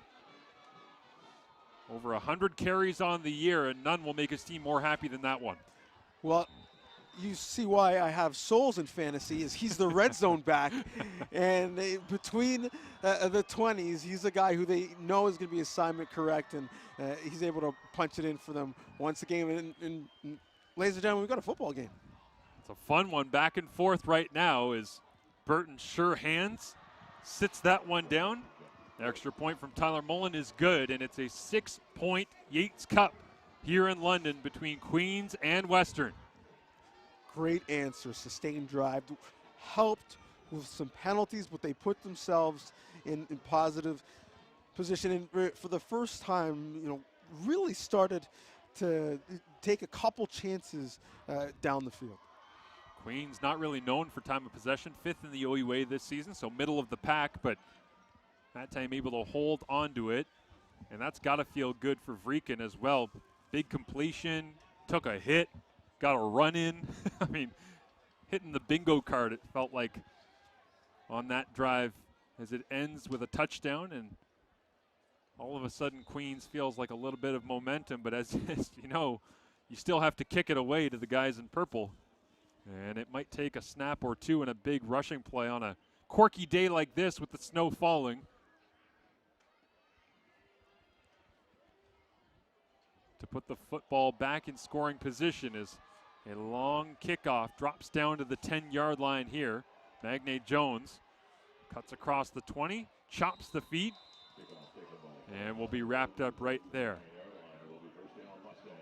We'll say from the time that you were playing, Donovan, this probably feels a little bit different, because it used to be when the field looked like this with all the footmarks in the snow that there was just mud showing up everywhere around it. The turf certainly a little bit different in these conditions than you would get from the grass. That would just feel like this icy, sloshy disaster. Yeah, it's not a mud bowl, and most stadiums across the conference anymore. And I love to see the advancements in the stadium, in this field, as they get set to host the Vanier Cup this year. Yeah, a lot of money poured into this building to revamp and get it prepared for this year's Vanier and beyond. As Hillock will hand it off right through the middle of the defense again. Goes Keon Edwards before he's eventually brought down by Dawson Matthews-Reed. And Edwards will check to the sideline here with a timeout called by the Mustangs. In the balance of selling so hard at the line of scrimmage in the box in the run game is if you don't make the tackle, he's out the gate. And, if you're a secondary coach for Queens, you're saying to your DBs, you got to be a part of the solution in terms of stopping the run. And has Western thrown many 9 balls today? No, they haven't. So if you're running for exercise, there might be a reason to just turn around and make a play and rally to the football. Well, the big one that Edwards had earlier was amazing because, obviously they're just trying to run guys off, but it's when you're in man, how are you supposed to know, right? That's how it's coached, and it does make life difficult on those defensive backs to be guessing. But I will say this as well. No slander against the Queens defensive backs. I don't think if they turn around in these field conditions when Edwards has got ahead of steam that's going to end real well. So might have been a business decision to go for a run with the receiver down the sideline. For sure. Well, as a running back, when you're in that scenario where you see the DB has no idea you're behind, you're almost like, please just let me get to the end zone as fast as possible. How can I run quickly but quietly so that he doesn't realize? As they'll bring in Yazbek this time in pass protection. Hillock will throw it on first down with 13 seconds remaining here in the first half. And Queens rallies in that defensive secondary to make the tackle. And it looks like it was hauled in by Griffin Campbell before Western calls another timeout. Queens spent a lot of those timeouts with special teams errors in terms of substitution packages on the punting unit here in the first half. Western still had a couple in the back pocket, so why not use them? You don't get to let them ride. Now, Western was attempting and making 50-yard field goals from the hash in pregame. Now, it was snowing at the time, and they hadn't botched 2 kick attempts at that point. But it will be interesting to see how they manage the last 10.2 seconds.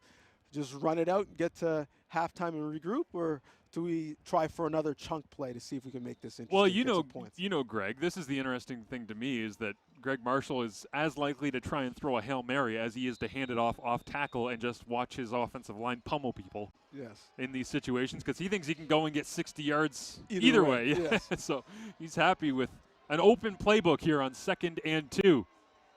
As Donovan said, 10 seconds remaining. He will hand it off, and a nice play on the outside that time by number 48 of the Gales. Defensively stepping in, it's Walter Carabin. Holding the edge. Keelan Edwards slow to get up after his stiff arm attempt on the edge. Didn't exactly work.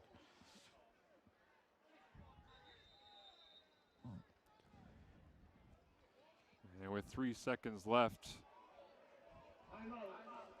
Queens will call a timeout here on 3rd down. So maybe Steve Snyder trying to, on a snowy, sloppy day, off chance that he can have a little extra time, maybe on a punt return, special teams. But it looks like the offense staying out there for the Mustangs. Yeah, I was going to say, assuming he gets a punt, because, you know, the 3.6, if you're Western, do you just run it and hope that the person operating the clock is a little liberal on that thumb? The Gales, as you can see, trying to send out the punt return unit, and then they got called back to the sideline, and the defense got sent back out because there's no punting unit coming out for Western, although Hillock is on the field. And some confusion still here for Queens about what they want, is O'Neill had gone back for a moment to be the return man. And so Western will snap this with the offense on the field, it looks like. 3rd down. Hillock finds time, rolls away to his right, being chased down from behind, and he'll skip this one into the feet of Griffin Campbell. Incomplete, and that's the first half of football here in the 114th Yates Cup. 13-7 is your score, as the Mustangs felt like they were in control, but a long, sustained drive from Queens answers back and sets up the table for what should be a fantastic second half. We hope you stay with us here on OUA.TV, CBC Gem, and CBC.ca. Of course, we'll take a quick break, come back with some halftime analysis right after this from London.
Where exceptional student athletes are born, where records are broken, where great plays are made, where school colors ignite passion, where champions prevail, where tradition is celebrated, Ontario University Athletics.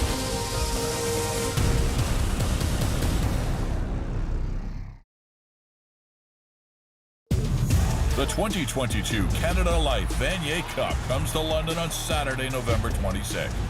Don't miss your chance to witness the very best in university football. Get your tickets today at vaniercup.com.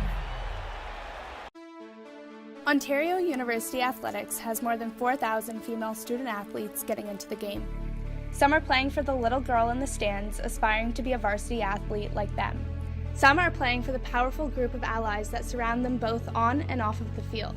And some are playing to show that talent, dedication, and hard work transcend the labels of gender. Many females, however, see their sport journey end during adolescence. For those who continue on, varsity athletics offers opportunity. It offers community. It's a means to not only continue your dream on the court, but excel beyond it. Because some student athletes may be looking to become Olympians and world champions. Some may see their passion for playing turn into a call for coaching. And some may aim to transform their athletics into prominent positions beyond the sporting world altogether. But for whatever their motives or goals, it's important to have the means to pursue them. It's important to feel like you can inspire the little girl in the stands, compete with your teammates, and break down any barriers to get to where you want to be. And above all else, it's important to remember that we are one.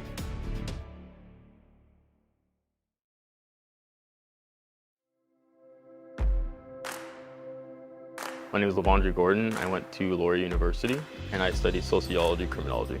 Well, ever since I started playing football at grade 8, I liked being a part of a team where I was able to play numerous different positions on the field and kind of help my team in various ways. That allowed me to get a scholarship and abilities to go play in university. Fondest memory for me would probably be my 2016 Yates Cup year, just because if you have the chance to win a championship with a team, when everybody else is accumulated together, is celebrating something that you guys achieved together, that was the best feeling and fondest memory that I have. So I actually realized I wanted to be a police officer when I was in high school.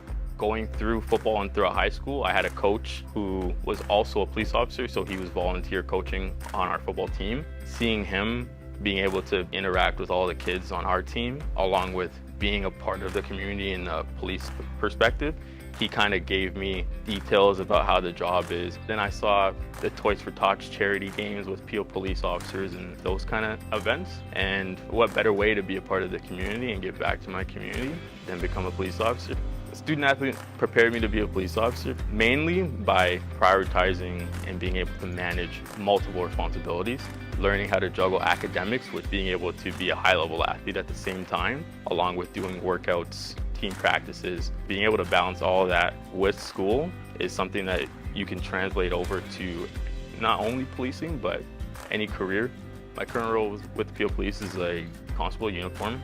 It means I'm on the road, answering calls, interacting with the public. I'm basically in a mobile office, so that gives me an ability and freedom to interact with the public whenever I'm available. My advice for athletes going to start their careers would be to basically take all the lessons you learn in university, all the disciplines you learn, all those lessons allowed me to translate over into policing, and let that do the same for you.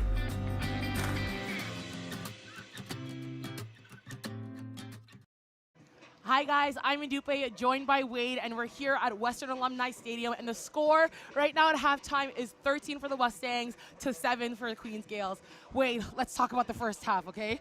What's Western's take right now? Well, I mean, Donovan and Marshall have been talking about it all game. The snow flew in as kickoff kind of neared, and it has taken hold of this game. It is slick out there. And that really favors both these offenses and their heavy run games. We saw Keon Edwards, the reigning OUA MVP, bust off a couple huge runs. Yeah. It's really been the difference in this game is the explosive plays, and Western has quite a few of them. Absolutely. As explosive as they have been, they've been sliding all over the field. Definitely a different one, having the temperature affect the game today. How do you feel like Queens is playing? I think they've really found themselves in the last bit, especially that last drive was huge for Alex Freakin and the offense. You saw him take the quarterback draw and run over Jackson Finley for a first down. That, to me, was the tone setter for them, and scoring points before the half when they're going to get the ball out of the break is always huge. Yeah, absolutely. Going into the second half, what do you think Queens has to do to bring home this win? I think they have to really eliminate the big plays. I mean, Savon Magne-Jones scores on a huge play. Keon Edwards breaks off a couple big runs, and that has been Western's offense so far in this game. I think Queens needs to find a way to eliminate those and keep doing what they're doing on offense. It'll slowly but surely come together for them. Yeah, absolutely. We definitely had the chance to meet up with Lavondre, and we have a feature for that, so if we can go to that.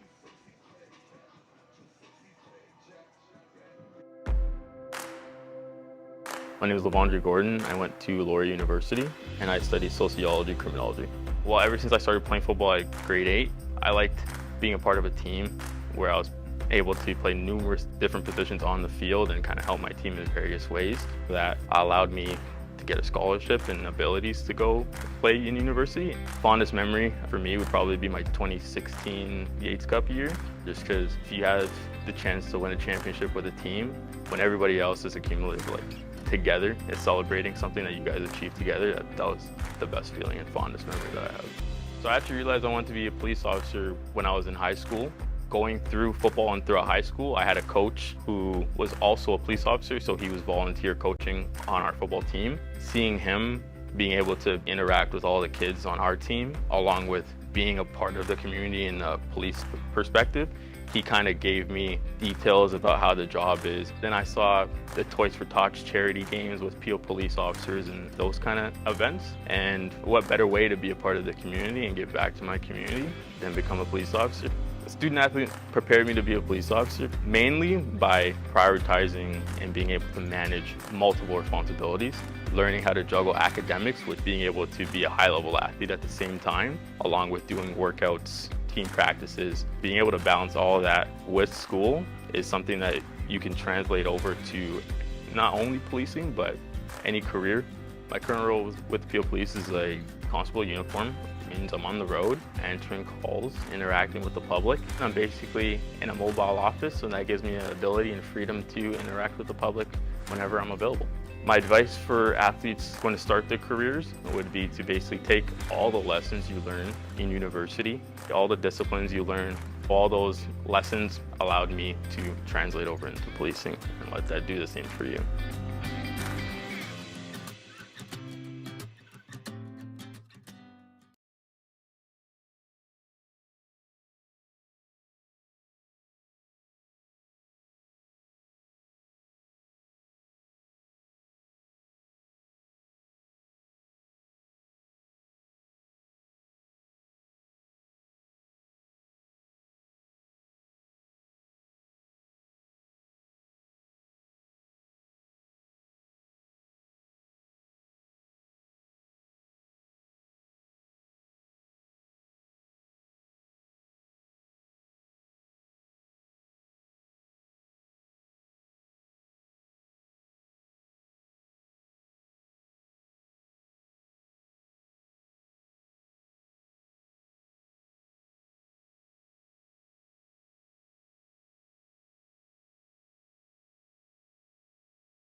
Welcome back, everyone. It is the 114th Yates Cup Football Championship here on CBCSports.ca, OUA.tv, CBC Gem, of course, from Western Alumni Stadium.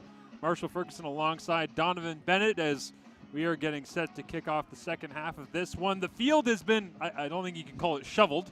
It is maintenance has been done to try and make sure that the yard markers are clearly indicated for everybody at home, and of course the officials on the field here as they were running around at halftime. But Queens came flying out of the tunnel after half. I would have to imagine that Steve Snyder's message was, we are right in the middle of this thing, guys, and think back a year ago where we were not even close by the time we hit half.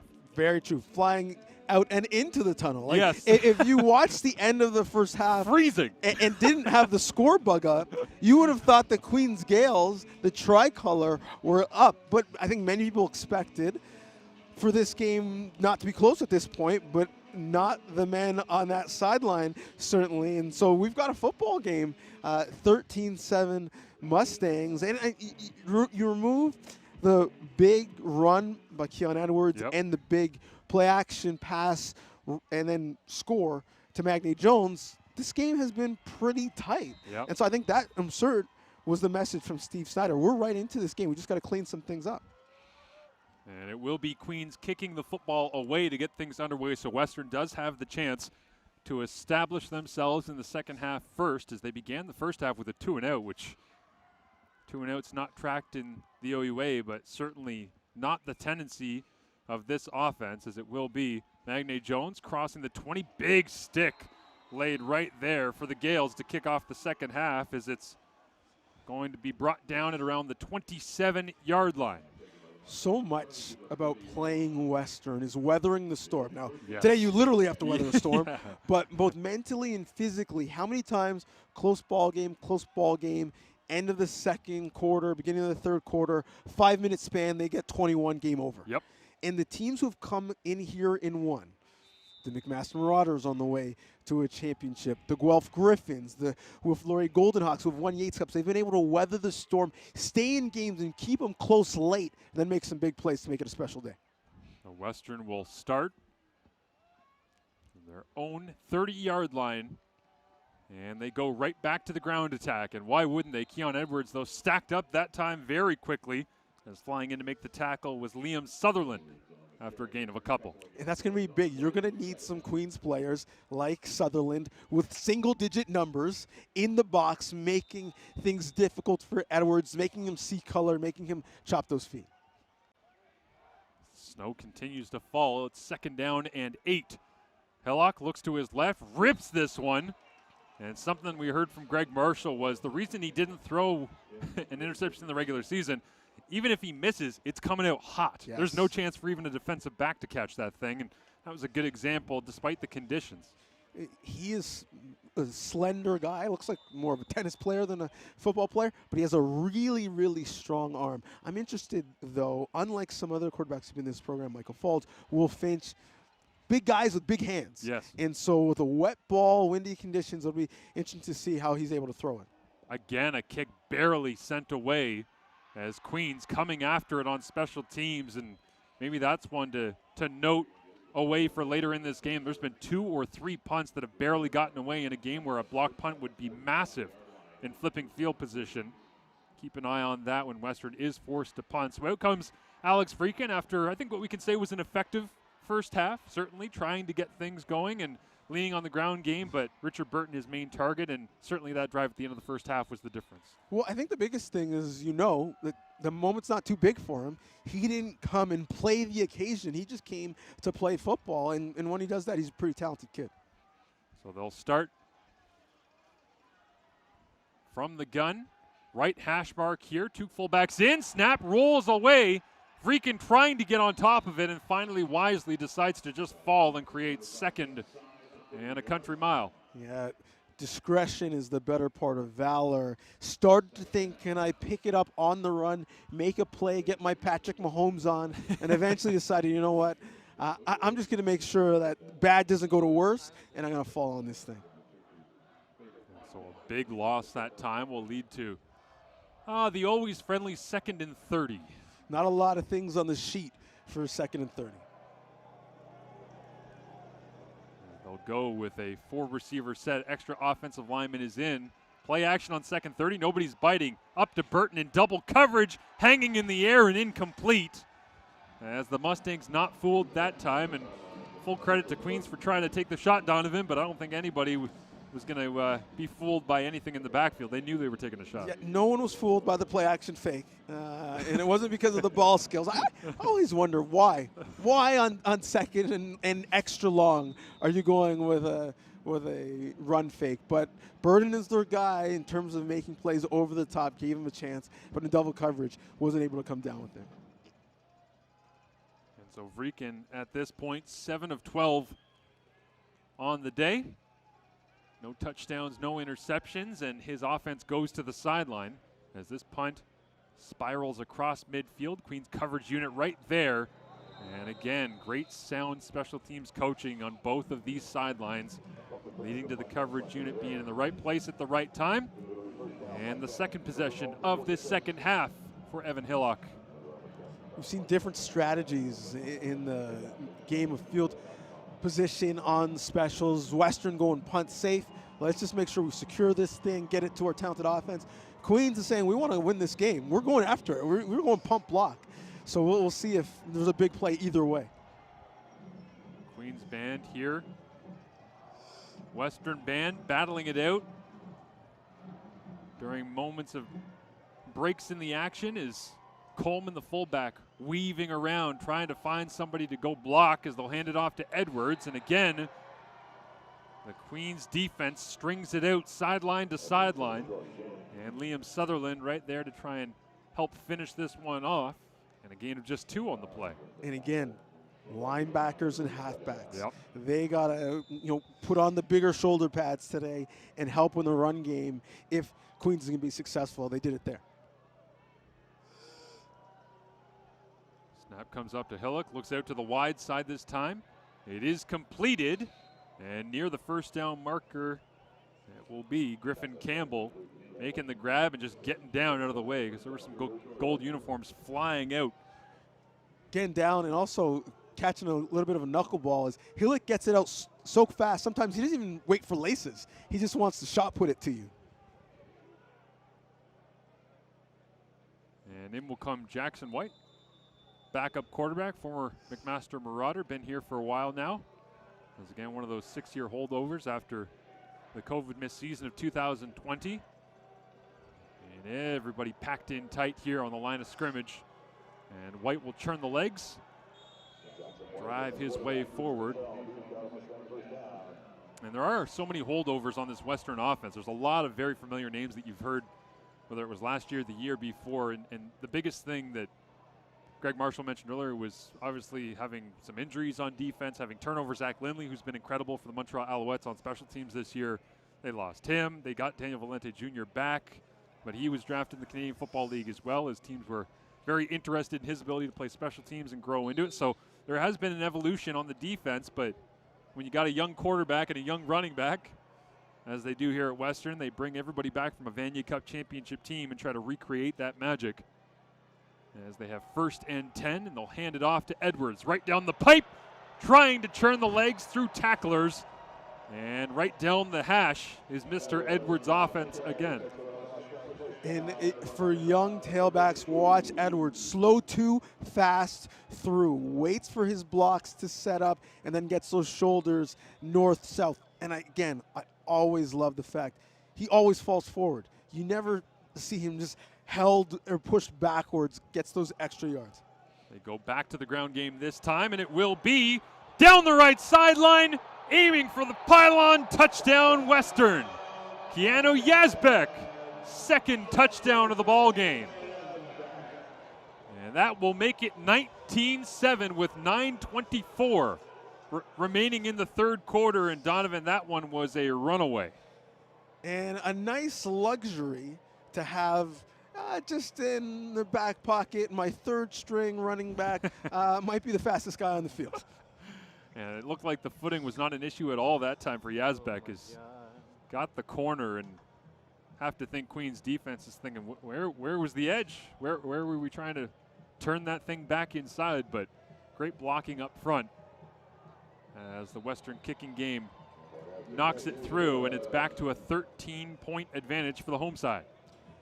And if you're Steve Snyder on the Queens sideline, you're saying, hey, listen, we knew coming into this to get out of here with a win, we were going to have to score 28-35. Yep. Nothing has changed. Let's stick to our process. They've made a couple explosive plays in the run game, but we have shown that we can sustain a drive against this defense. Let's go do it. What better time than now? So I'm really interested to see from this Queens team what the answer looks like in this drive, because as I mentioned before,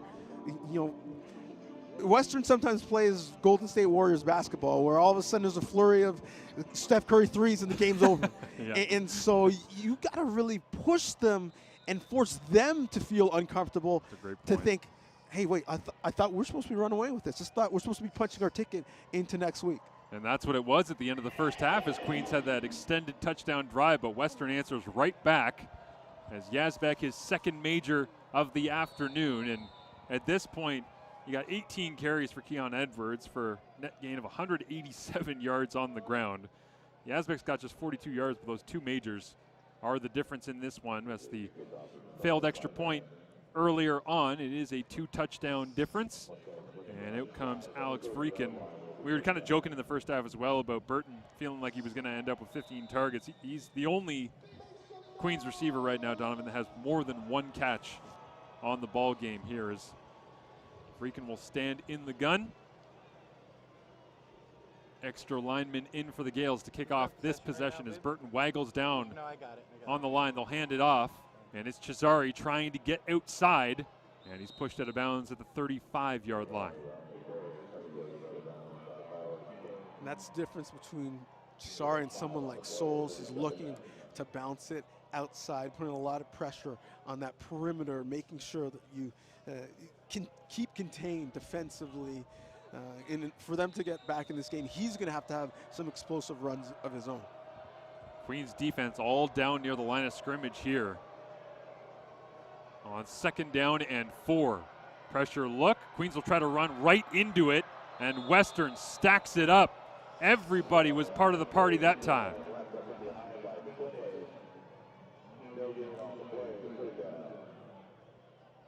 And part of that early, jab fest that we saw in the early rounds, this heavyweight, was getting a little bit of information. Now we're seeing Western responding, saying, well, we can stack the box defensively as well. We're going to bracket Burton on the outside, making sure there's 2 defenders around him at all times, and we don't trust that you're going to be able to sustain drives passing it on us consistently. So Queens, with a little bit of the wind drifting into their face, will punt this one away. Again, low wobbler, only about 30 yards in the air, and it drops down and will be returned out by Braden Missouri, as that will be brought down just across the 55 here, and the Western offense ready to work once again. And I do wonder whether or not it's going to be Edwards inside the score zone. Oh, look, here comes Yazbek once again.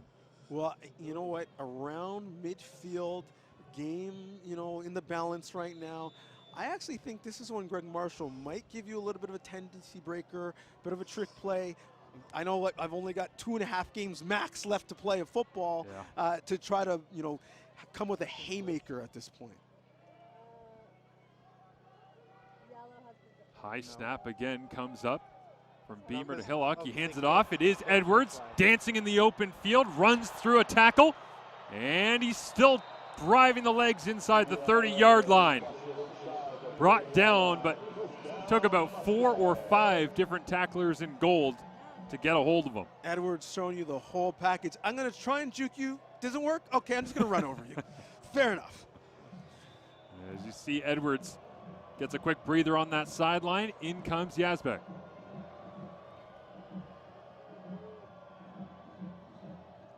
Hillock hands it off, trying to go back to that touchdown play from the first quarter, running it away from the strength, back into the boundary, and Yazbek gets a nice gain that time on 1st down. I think the key word is strength. I talked about the fact that these Western running backs live in the weight room.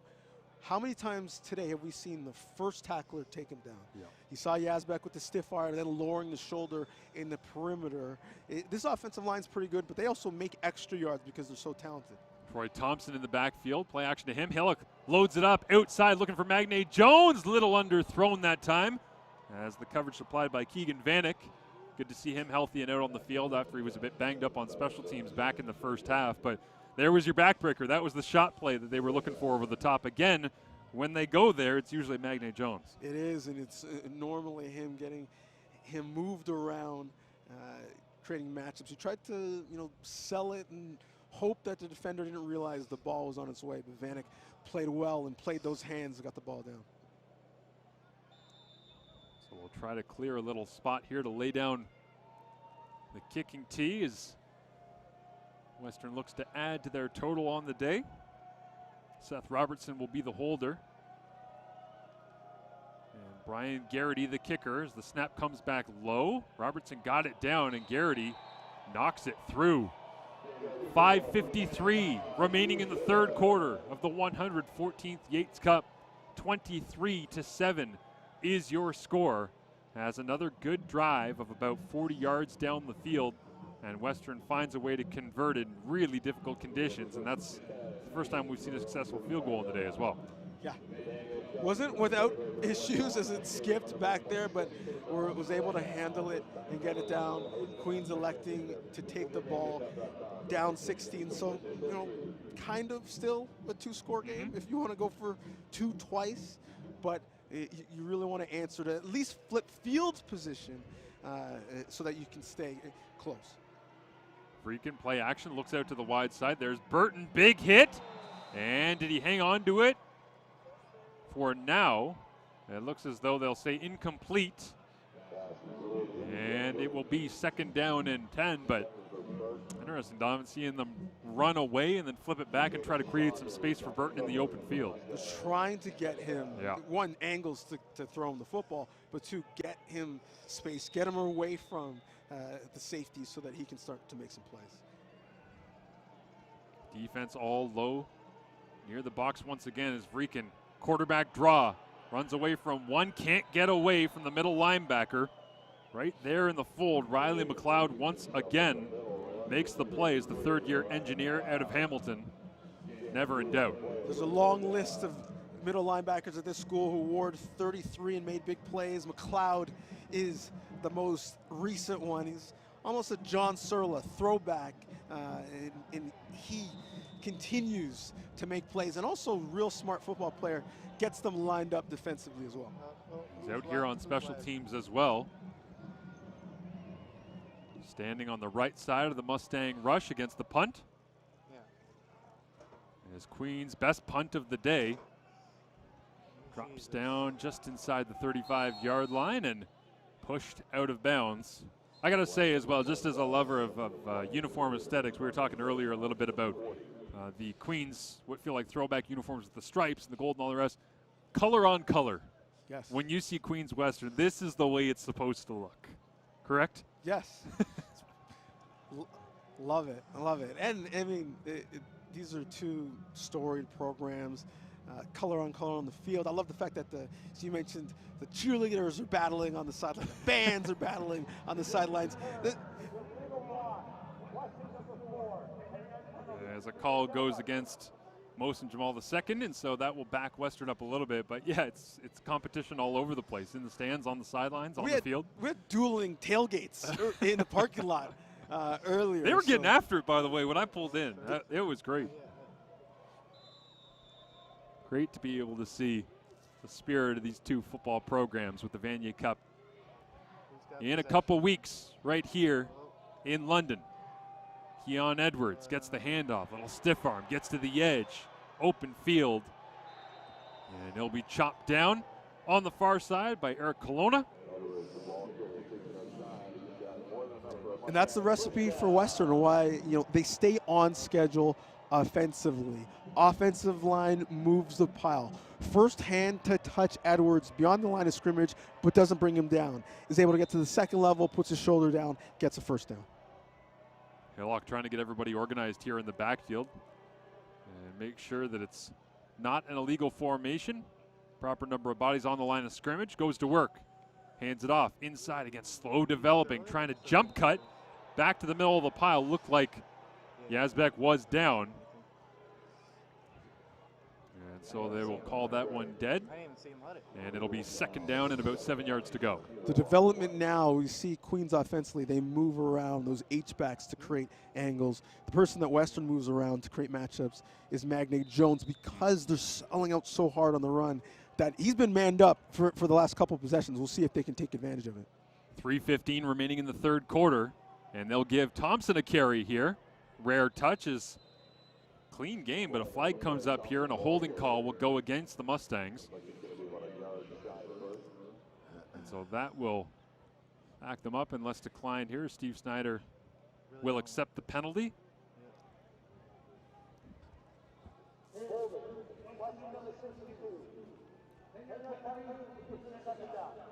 Holding, for me, the most punitive call in football. It's difficult. Would often, sometimes doesn't change the play. Would is super subjective, automatically puts you behind the sticks. Holding is a drive killer. No doubt. It's a crazy statistic this year from the CFL stats department. That was essentially when there's a holding call on first down on a drive, there's 3% of drives result in touchdowns coming out of that. It's just undeniable how much it affects a drive's chance to finish with a major. Is see whether or not Hillock can zip this one over the middle. As he does, it's Robertson running free once again. Queens doesn't see him. Robertson, house call. Touchdown Mustangs as they blow this one open. It's Hillock to Robertson. And just like that, it's a 22-point lead for the Mustangs. Well, we talked about those one-on-ones because of the run game. It wasn't Magnay Jones this time. It was Robertson away from Magnay Jones. As soon as he got the ball, when he was even, he was always leaving out the gate. And as you mentioned, another house call.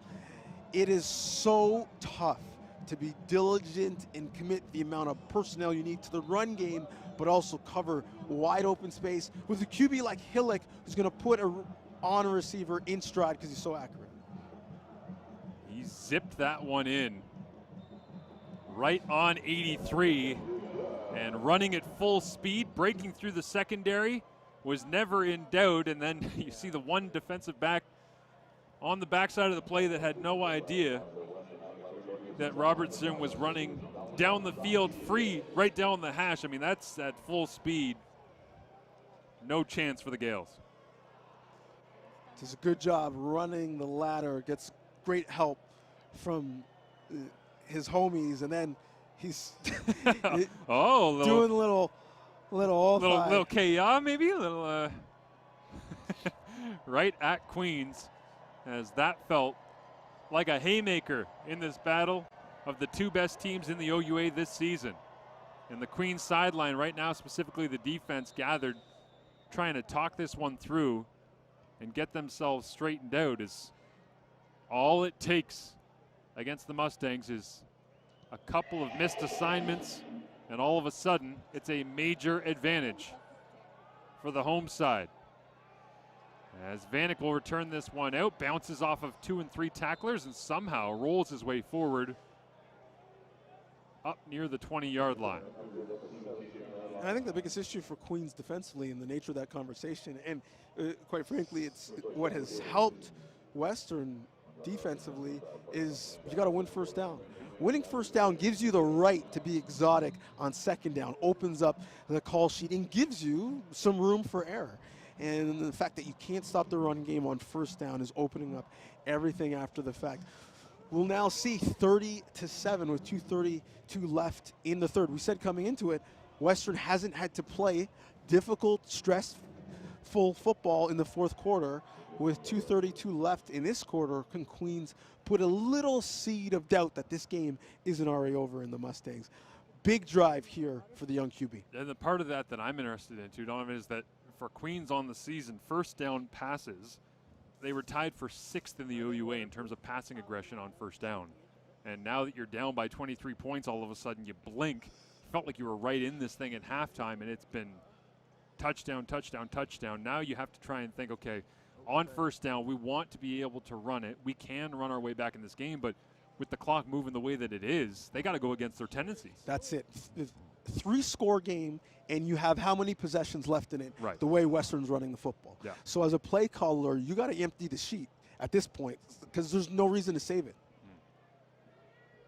Well, it happened at a different point in the game. Last year it was the second quarter. This year it was the third quarter between these two teams. But That's also very easy for me to say up here because if you go 2 and out, and you're punting underneath your goalpost, and Well, 35 seconds have come off the clock, Yeah. that's also a different conversation as well. no doubt. There's no easy answer when you get put in this situation, but that's why Queens wanted to avoid being in this spot so badly, knowing what Western was capable of based on their matchup earlier this year. Quick screen this time, lineman out in space, blocking down the field. And there's a little bit of that quick screen game that you asked for in the first half. Well, that's the answer, something that is, high percentage in terms of completion rate. The downside is relatively low, but it gives you a chance to bring some other players into the ball game, but also gives you the chance not to just run it straight into that Western front that is really, really getting busy. Henning checks out. Silverson into the game as they swap out fullbacks. Everyone else stays the same for Queens here on 1st and 10. Again, Vreeken will throw on first down, out to the wide sideline. And it is completed that time as Josh McLeod makes the grab and Vreeken in rhythm a little bit. By the way, this is actually the wide side because the hashes are where they're supposed to be. Right. In order to create a wide side, which I got to admit, covering the CFL through it, I miss it a little bit. As do I. But I think that's got to be the answer. Listen, if you're going to continue to play well off of our receivers, keeping your mistakes in front of you, then we got to take advantage. Vreeken over the middle this time, and it's intended for O'Neill. Hits the turf, incomplete. As Bowers Kane, second knockdown of the ball game. And Valente, the free safety, talking a little bit to O'Neill on his way back to the huddle, but 3 plays, 3 throws, and exactly like we said, Steve Snyder's realized, listen guys, we got to throw our way back into this thing. Keep it perimeter, sidelines, Yeah. screens, stops. Those are there if you want them. Vreeken again looks to throw, blitzes on from the Mustangs, he'll step away, protects the football, now will use his legs, cuts through the middle across the 55, slides his way down at the 50, and a flag comes out as he gave himself up, but it was close. This will be another 15-yard chunk on the end of the play, but the acceleration, to your point from Vreeken when he broke the pocket there. As there's a gale down behind the play, but And I love the fact that I'm going to extend it, look downfield. No, I'm going for it. I'm going to keep it going, and then I'm going to slide down. A little late as the slide was late, but, you're always going to have officials erring on the side of caution to protect the players. And so the call goes against Daniel Valente Jr. And again, on a drive where Queens needed it, just like at the end of the first half, they're getting a drive at the end of the third quarter. The question is, how quickly can you score in order to fight your way back into this? But obviously, that's the big picture. The small picture is just put points on the board on this drive. And as the game has gone on and the snow has picked up, the wind has actually died down. So you're not really worried about that and managing that throughout the game. But at this point, you're not thinking about field goals. You're just thinking about putting it together first down after first down and capitalizing in the red zone. There's Jared Cesari, the running back who's had the lion's share of carries on the day, was the injured Gale down behind the play, and looks like he might have got poked in the eye, was in some discomfort, so he goes to the sideline. Checks out, and Souls is in the backfield right now alongside Vreeken. As they also have Silverson, the fullback, Burton out there alongside Nicodeme Quimo, Richard McLeod, and Aiden O'Neill at the disposal of Vreeken on first down and 10. After his escape and run, the 15-yard penalty against Valente. And Queens will hand it off to Souls, and right into the middle of that defense. He bounces off 2 tacklers and then hurdles over the top to get inside the 20-yard line. And Steve Snyder wants to go quickly back to the line of scrimmage after the elusive physical combination from Souls. Well, I'm mad at Snyder for going quickly because I want to replay. We got to see this again. Lowers the shoulder, bounces outside, and then the hurdle slides for more yards and then shows you you're just a little too small, a little too small. Souls is stunting like his daddy, and I love it. On a day where nobody can get their footing, Souls does it all on that play. Freakin' to the outside, perfectly placed football, and Burton hauls it in, stepping out of bounds. In this game, when the hashes are where they're supposed to be, you can't cover everything. And what Western is giving up is that perimeter. They're super soft on the outside, which makes sense because you're managing score at this point. Queens has to be aggressive with those wide side outs. That'll be the end of the third quarter, 30-7, but Queens is driving. Take a quick break, come back with the fourth here at the 114th Yates Cup. Where's the scrimmage? Is it over?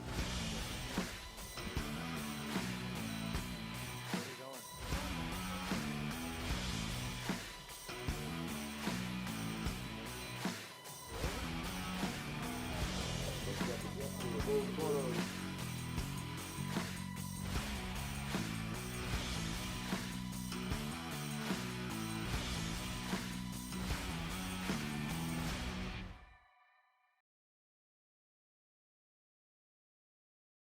Alumni Stadium. Thanks for joining us on OUA.tv, CBCSports.ca, and CBC Gem, of course. Follow along all things social media for the OUA at OUA Sport. On Twitter is where you can find them. And keep updated not just on men's football championship, but all sports throughout the year. As saw that basketball underway, of course. Hockey coming as well. Lots of good competition being held around the country, and certainly on the national spotlight with the Vanier Cup right here on this field in a couple of weeks. The Queens Gales, a lot of work to do in order to earn their way to a national semifinal and try to fight into a Vanier Cup, but they've got a chance here to kick off the fourth quarter with Alex Freakin standing in the shotgun. Fullback Henning is to his right-hand side. Freakin takes the snap. He'll hand it off.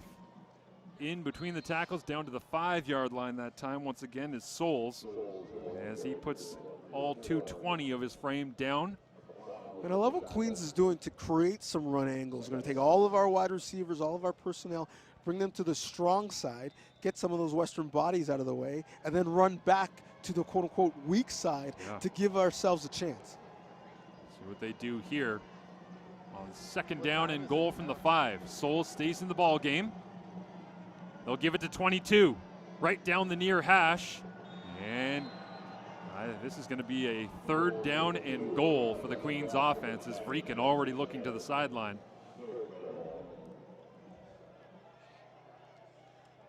And in comes the heavies from the Western defense. In the middle of that defensive line. Defensive back checks out, linebacker out, in come 2 defensive tackles. They dig in on the goal line. Third and goal. Down 23. Queens needs a touchdown. Freakin. Souls. Flag comes up, but touchdown Gales. Wonder if it's offside against the defense here, perhaps lined up inside the single yard.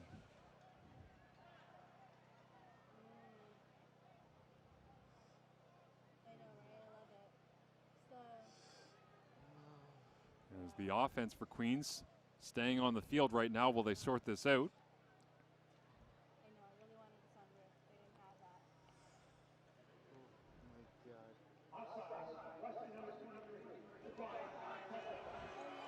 And so Valente offside and Queens into the end zone. They get the major that they needed. They do, and they get some energy on that sideline because, you know, when you're starting to lose touch in a big game, on the road, bad temperature, it's sometimes easy to shut off and say, all right, well, it was a good year. But there's a lot of fight in this group. The word that Steve Snyder continued to use about them was proud. Yep. And that was a proud drive that we saw by Queens. Yep, absolutely. Extra point coming up here to try and narrow the deficit as it's dug up and through. The other thing that I really enjoyed hearing from Steve Snyder yesterday was They said, listen, when I came in, I became the Queens head coach. I came in with the belief that we are supposed to be in Yates Cups. And that's a feeling that's shared between both these teams. Obviously, Yes. Western, an extremely proud program themselves, but when you get two programs that genuinely believe we're supposed to be here, we're supposed to recruit the best players from across the country, we're supposed to compete for national championships as the Ontario champion, the Yates Cup champion every year, it creates this collision of two where one of them is going to end the day shocked Yes. that they're going home, right? Because they do expect to play at that level. And Snyder also said they're trying to honor the heritage of the past at Queens and kind of the Queens brand by saying that, when we win football games, we count all-time wins. We don't count wins this season because we represent everybody who's ever worn this uniform, this logo, these colors. And trying to honor them with a victory in the Yates Cup. But it would take a Laurier Golden Hawks-esque fourth quarter here. Not sure if Curly Gittins Jr. still has any eligibility left for Queens. Might be a little busy tomorrow in the Eastern Final. In the Canadian Football League as the Argos take on the Alouettes, but this run from Magne Jones on the return up to the 30-yard line. Well, you talk about that comeback that happened by the Golden Hawks here, and a big reason why it started was an Alex Taylor fumble. Yes. Could have just been a tackle for loss, but ball came out. Let's see how aggressive Queens is defensively to bring the pressure to force the issue. I was talking to Mike Hogan yesterday from the Toronto Argonauts about that exact game, and he said people don't remember that game didn't go to overtime. Yes. They scored 20-plus just in the fourth on the road here in Western to be able to take the Yates Cup, and it would take that from the Gales to get it done here as Hillock will hand it off on first down. Edwards running through tackles once again. Can't bring him down up to the 50-yard line. And behind the play, it's 2 or 3 different Gales.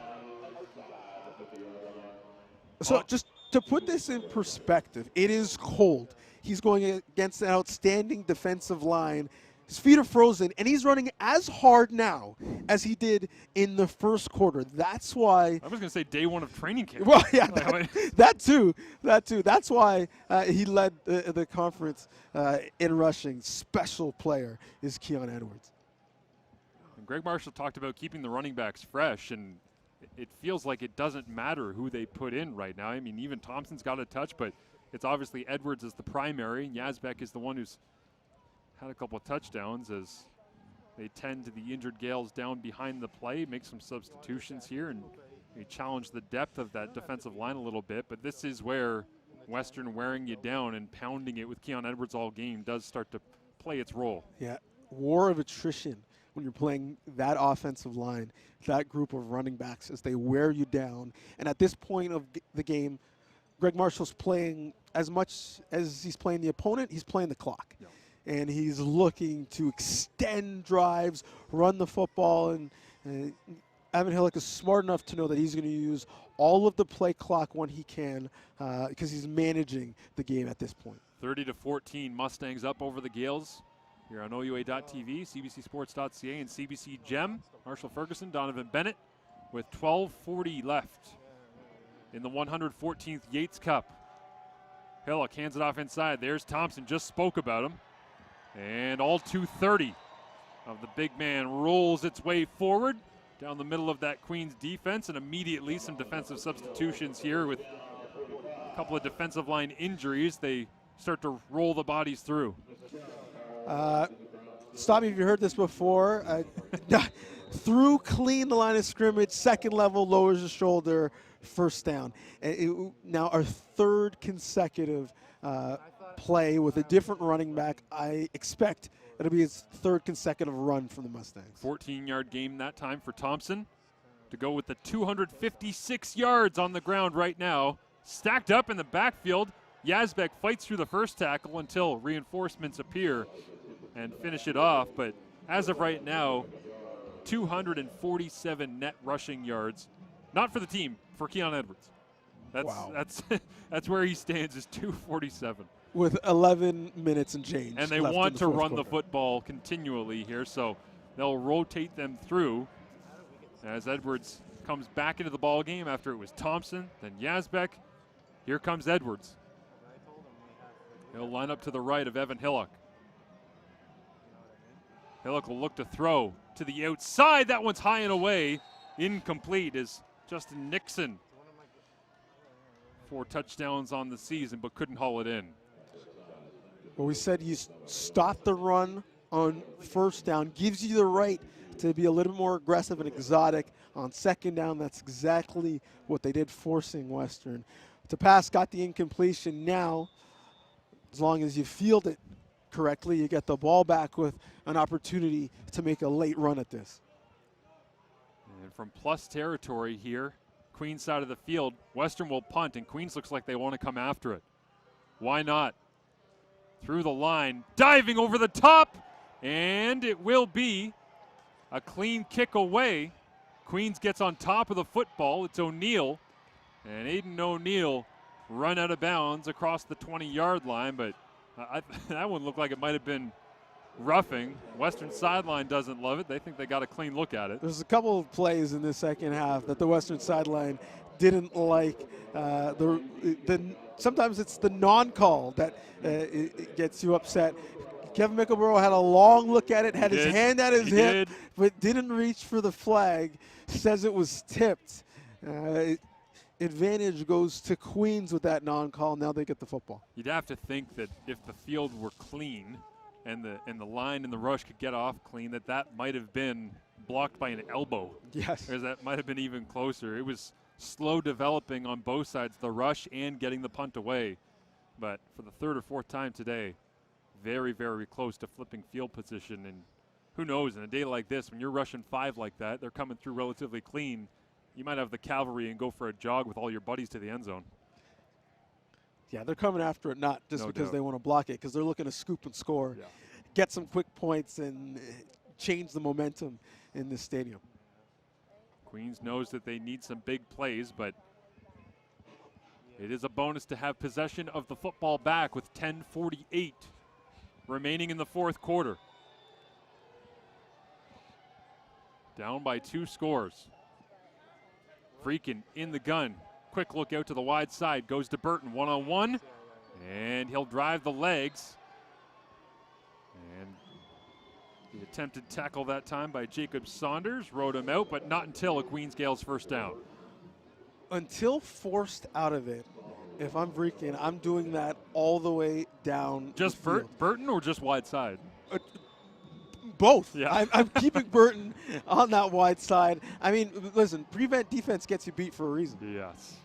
And look to the outside once again, and on cue, McLeod coming back to the football. And it looks like that Queens offense has settled into, you know what, Donovan? Good idea.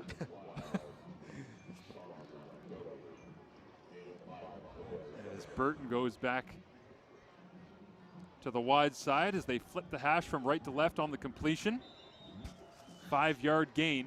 Now the other side of that equation is Paul Gleason is saying, well, if you want 10 yards at a time to make up 26 points. Go crazy. Or 16 points, I should say. Yeah. Freakin hands it off. In between the tackles on 2nd down and 5. Won't be enough to move the sticks. We expect the Queens offense to stay on the field here as they look to the sideline for the call. And there is an injured Mustang down on the field. And so Vreeken has the chance to sprint over and talk things over with 9:52 remaining in the 4th quarter, trailing by 16. And as much as he's made some real smart plays, some good decisions, what I've been most impressed with is he hasn't made the play that breaks your back, kills you. The plays sometimes that you don't make are the most important things in big football games. And he's been really, really smart with the football. And now I need to find some wood to knock on because I know I've certainly jinxed him. Well, but that's the great challenge, right? Late in a game like this, trailing big, Western knows you want to be able to throw. And so he will be forced to make some throws here. 12 of 20 right now is Vreeken as he stands in the gun on 3rd and 2, trailing by 2 scores. They'll go to the ground game. Into the middle of the pile. Didn't get there. Western gets the stop in Queens' side of the field, and Evan Hillock will get the football back as they decided to try and run it right through the middle in the strength of that Mustangs D. Well, and that strength, literally, the strongest man down there is Hines, and he was not staying blocked, made a big play, gets that offense back, and get the Queens offense off the field. Demoralized Queens offense, slow to the sideline, frustrated by that one up front. Began the game by being able to own the line of scrimmage, a challenge since. And with a 30-14 lead and 9.5 minutes remaining in the fourth quarter, Western has possession back. Keon Edwards is in the backfield to add to his tally on the day. Magne Jones flies across the formation. Edwards gets the rock, and a good job up front that time by the Queens defensive line.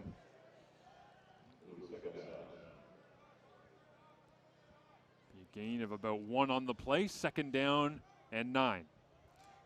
That's a stop you needed on first down. We'll see how aggressive that Western coaching staff is willing to be on 2nd down. As Donovan said, let the play clock run a little bit here.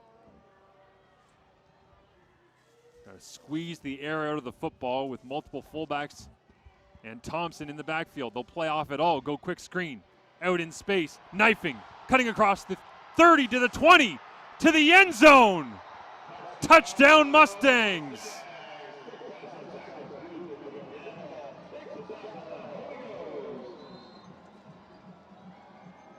A missed tackle on that short side, and away to the races goes Griffin Campbell. A missed tackle and some big blocks. Offensive lineman spring Griffin Campbell as he gets into pay dirt. And an injured Queens Gale down on the field being attended to as well, right over where the pass was completed.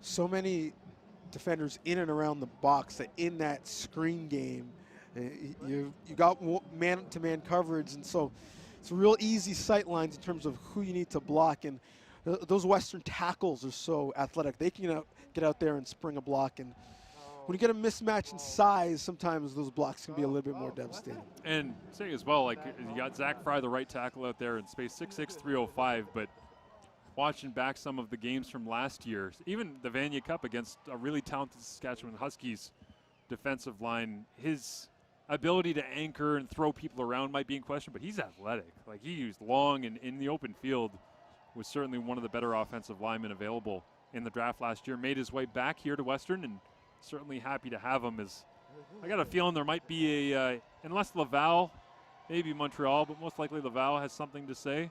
Got a feeling that there's a collision course maybe for a Vanier rematch right here in London.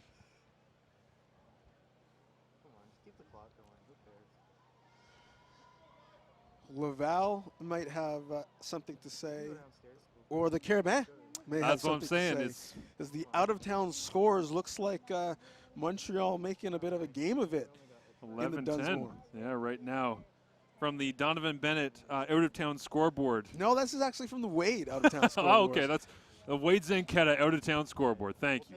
It's not my data, so we have to give credit where credit's due. But actually, the most interesting score for me is the score out west. Yes, yeah.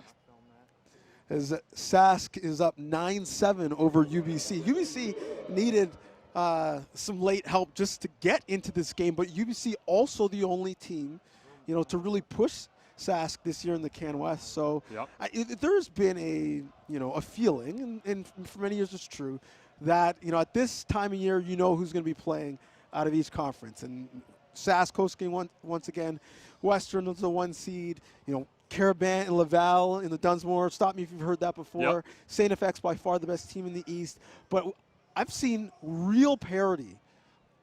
I think the middle class is getting much better in U Sports, and we've seen some great games. If you were to tell me at the beginning of the year that Toronto and Windsor would be real tough to play in, and that Guelph and Mac, given their resources would be out, Mac out for the second year in a row, I wouldn't have believed you. So I've loved, speaking of data, bouncing around OUA TV watching close games all year. Yeah, there's been a lot of good ones throughout the regular season, and Western obviously has been in the driver's seat as they are right now with a 37-14 lead.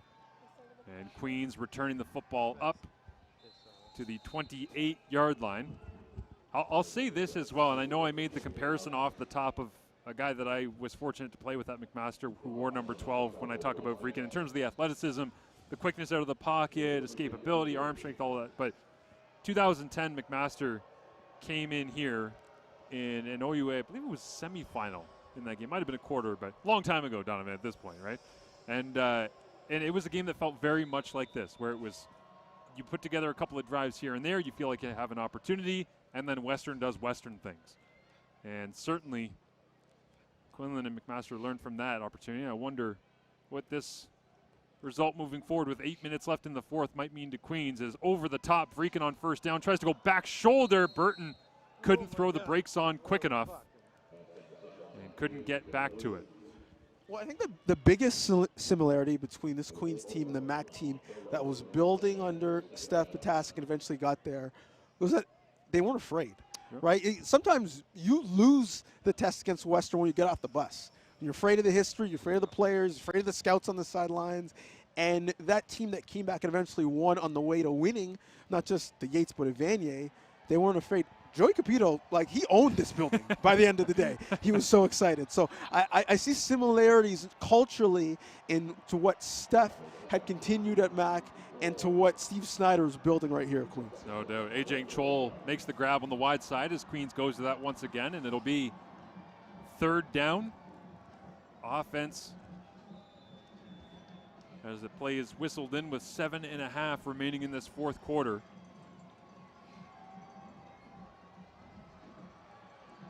Stays out. They need 10. Excuse me, they need about 4 or 5 yards. It's incomplete. First target for Falcone on the day. And that one will be a turnover on downs. And that's a big one because not only did he have the first, he was going to have a lot more. That looked a little bit like the Robertson touchdown where you're running full speed on a quick little glance right out the middle of the field. Couldn't haul it in. And so Western will get possession.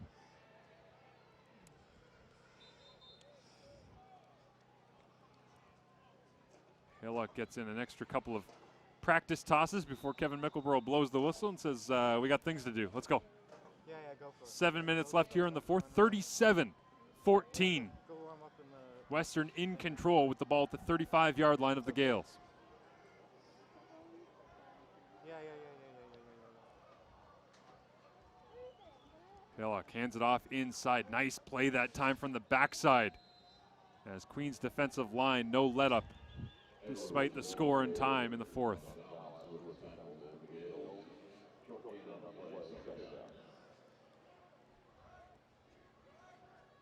And there has been no let up. As much as Queens came in expecting to win this game, it would have been real easy, especially how physical it's been to shut it down early. That's not something that this ball club is willing to do. Silas Hubert made the play that time on the backside. And a handoff this time goes to Yazbek. Somehow finds the outside, stumbling. Full contact at the 15-yard line, brought down by Jared Suey. And it'll be a first down at the 15-yard line here for the Mustangs. And I don't know how any team in the country, be it Laval, Montreal, Saskatchewan, UBC, coming down the pipe, is going to take a look at this running attack and think, yeah, we could build a game plan that stops that. Well, and Yazbek's name in that attack that you haven't seen much of. Yeah, because he's been we haven't hurt even mentioned Wanati today. No, because he's not in the lineup. Yeah. So true. So many options as they go to Thompson here on first down. Lowers his shoulder into Carabin in the middle linebacker spot. The scary thing is that whether it's Yazbek or Wanati, they're going to be here for 2 more years at least. Barring something unforeseen, maybe potentially 3. So, this equation is not changing anytime soon. And Greg Marshall winning OUA Coach of the Year. It's again this season, as his team continues to roll with 4 minutes, 50 seconds left in the fourth quarter. Hillock hands it off inside. Edwards looking for the end zone to add to his spectacular day, driving the legs through traffic. Come on. Touchdown Mustangs. And what a memorable day for Keon Edwards. The perfect punctuation on the OUA MVP's year. And he says night, as we referenced the Golden State Warriors early, where that was the half-court shot right there, as he refused to be denied. Dragging tacklers, dragging teammates, dragging the whole building into the end zone. He is a load. And once again, slow off the field as a Queens defensive lineman, as we've seen many times today. But for Western in this rushing attack, 24 carries for Keon Edwards. He's been handling the majority of the load. Yazbek has 2 touchdowns on 6 touches, but it's now 260 rushing yards and a touchdown to add the exclamation point on an incredible day for Keon Edwards, and one that we expected him to play a major role as the OUA MVP. But I'm not sure we could have predicted 260 and a touchdown. Well, and he said, I want to leave no doubt that I'm the Yates Cup MVP. No doubt. I got the Larry Haler Award. I want the Dalt White as well, because maybe Yazbek with multiple scores would have put his name in the conversation, but Keon stamped this game with his name all over it. And Keon Edwards doesn't seem tired. Those horses over there are tired after running around. They're in good shape. I've seen the spread this year. They've been getting their workout in pretty consistently around here. Well, I hope they're mutters, because they're running in the snow today. And the Queens sideline, understandably frustrated after a fantastic season to be down by 30 points with 4.5 remaining here in the fourth quarter. As the kickoff on the one-step delivery that time from the Mustangs drops down and is returned out across the 30-yard line here. As I got to give a shout out, by the way, before we start to wrap these things and head towards what we expect to be a Mustangs trophy presentation. My guys, Rod Smith, Dwayne Ford, Little Queens West. If you didn't necessarily get the result you wanted today, Roddy, you can beat Dwayne head-to-head tomorrow, okay? In the same booth in the Eastern Final, Montreal-Toronto. I know you know both those guys. Beat him in a arm wrestling competition? Just dropping bars in the booth. Oh, that's okay. all. Yeah, just because the competition between them might be arm wrestling, might be a chicken wing eating competition. Well, there will be. I'm sure there will be some bragging rights from Dwayne to Rod tomorrow. The purple tie will be proudly worn tomorrow in the CFL and TSN booth, as lots of alumni from both these teams and many around the OUA represented, playing at a high level this year in the Canadian Football League. Well, and the pride for Dwayne is not just because he's one of the best players to come through the program. His son, Quincy, a current Mustang, one of the talented athletes, providing great depth for Greg Marshall's group. Alex Vreeken, 1st and 10. Looks over the top once again to Burton. This time a little bit of a window, and Burton goes up and gets it, just like he did way back in the first quarter when Queens needed a spark, as just a half second late that time was the halfback coming over in coverage, and Panabaker. Well, you see Burton's getting the extra attention. He's saying, I'm going to go without the gloves. I need to be sure-handed at this point. Going to come down with the football. Over the middle, Vreeken looks into a window, an absolute rocket. It goes over the head of McLeod and O'Neill for the Gales, incomplete. And that's the first time he's really maybe got locked in and predetermined where he was going to go with the football, because McLeod probably had a better chance at it than O'Neill did. Been working so much of the outside as Vreeken surveys the field here. Looks to the wide side again, and this time with pressure on. Can't get a clean throw away, as the hit came in that time from number 54, Soren Holschmidt, on that defensive line. Starting to see that defensive line work through bodies and get in some names that weren't playing earlier in the day. Keeping everybody fresh with a 30-point lead and 3 minutes remaining. Freakin just checking off a route with McLeod on the wide side. They communicate a little bit. Now they look over the top. It is up for grabs. Intercepted. Mustangs football. Returned back across the 20. Flags come out on the return as down that sideline it goes Panabaker as he looks to, another flag comes up after the play, but has himself his 5th interception of the season as the 5th-year kin student from right here in London. Closes things out defensively after Edwards had the offensive answer. Well, we talked about him not predetermining where he was going to go with the football. That time he had a chance, he just got it there late.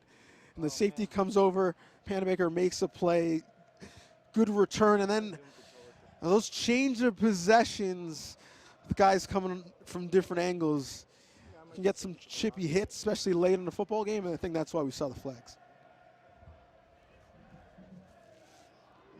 As Kevin Merkelbro has the call and the flags after the play.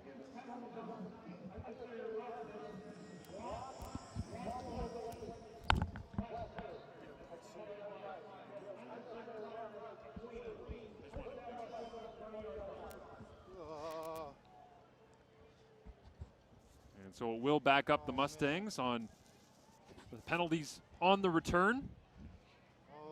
A lot of happy people wearing purple right now, bundled up on that far sideline from us, Donovan. Yeah, and they're not going anywhere. There's a trophy presentation and some celebrating on the field that they want to see. They didn't get the chance to do it in this stadium last year, so they're definitely sticking around to see it. And as a second year, it looks as though Evan Hillock is going to be 2 for 2 in the Yates Cup victory category, aiming for a Vanier Cup. Again, right here in London in a couple of weeks. Wonder what the weather will be like for that one. I know next Sunday in Regina, I'm not sure what we're going to have for the Grey Cup. Speaking of trophies and celebrations. Well, Hillock, what a start to his university career. Follows in a long line of great quarterbacks, whether it's Chris Merchant or Will Finch or Mike Folds or Donnie Marshall or Chris Hessel. But he starts his career, hasn't lost a game yet. All he's done, won a Yates Cup, won a Vanier Cup, now winning another Yates Cup, this time at home. And the proud history of, as they reset the game clock once again, but the proud history, a lot of different positions. You talked throughout the day here, Donovan, of middle linebackers wearing 33, of proud offensive line play, of the history of the backs that have come through. And, I mean, the quarterback position, it feels like at Western is always kind of, oh, yeah, that's also involved. But you list off some of those names, and those are iconic winners in OUA history. And Hillock is very quickly adding his name to that conversation, as he'll hand it off here on second down. I will say, though, when you talk about positions in iconic, Queen's quarterback has been one, right? Whether it's Tommy Dennison or Danny Brannigan. And, you know, with Freakin, I think they've got back to a guy who at an elite level, once he grows, could be, you know, that all-conference, all-Canadian type of quarterback and get them back into multiple championship games. And I think it's a big deal for them to be keeping the star Kingston athlete with Queens, something that they haven't been able to do for a long time. You know, some star Kingston athletes sometimes go down the highway to McMaster, but star is a mischaracterization, to be fair. But I did find that extremely interesting because I grew up in Kingston. I was around Queens a lot. I know a ton of people who went and played for this Gales program. Steve Snyder said to me yesterday, Marshall, when was the last time that a homegrown, community-based quarterback stayed, went to Queens, and played at an extremely high level? And he believes genuinely that Vreeken at some point can be a Heck Crichton nominee, that he can be an OUA MVP, right? And it's, if you can accomplish that and do that as a local kid, it would be the first time in a very long time that that's happened in Kingston. And I'll say as well, just big picture on this Queens program. Back-to-back years with losses here in the Yates Cup to an extremely dominant Western Mustangs program. But, I mean, you put Queens in any other conference and they are going to be nationally competitive, because this is a group and a culture that has been built since Steve Snyder has come in that is really I just feel like it's grown up. It's matured since he's come in, and they've really established their identity. And quickly. Yeah. Right? Yeah. I mean, he got there 2019. The season ticket fan base has gone up, and they've had multiple games this year where you're into the 5,000-6,000s. What he's done in terms of the culture, integrating them with the other intercollegiate athletes in sports teams, so that they're going out being part of the greater community, that those teams are coming, interacting with him. The fact that, listen, a lot of teams' bands wouldn't travel across the province. Yeah. This one is here celebrating, and after wins, they go with the cheerleaders and celebrate in front of the band. So that spirit, that culture is back. So if you're a Kingston kid, you want to stay at home to be a part of it. As Magne Jones, the return man, will go for a jog at the back of the end zone here, burn a little bit of clock and give himself up. As Western playing the minimize the damage game here at the end of the Yates Cup, leading 44 now to 16 with the safety given up. 1:34 remaining in this fourth quarter.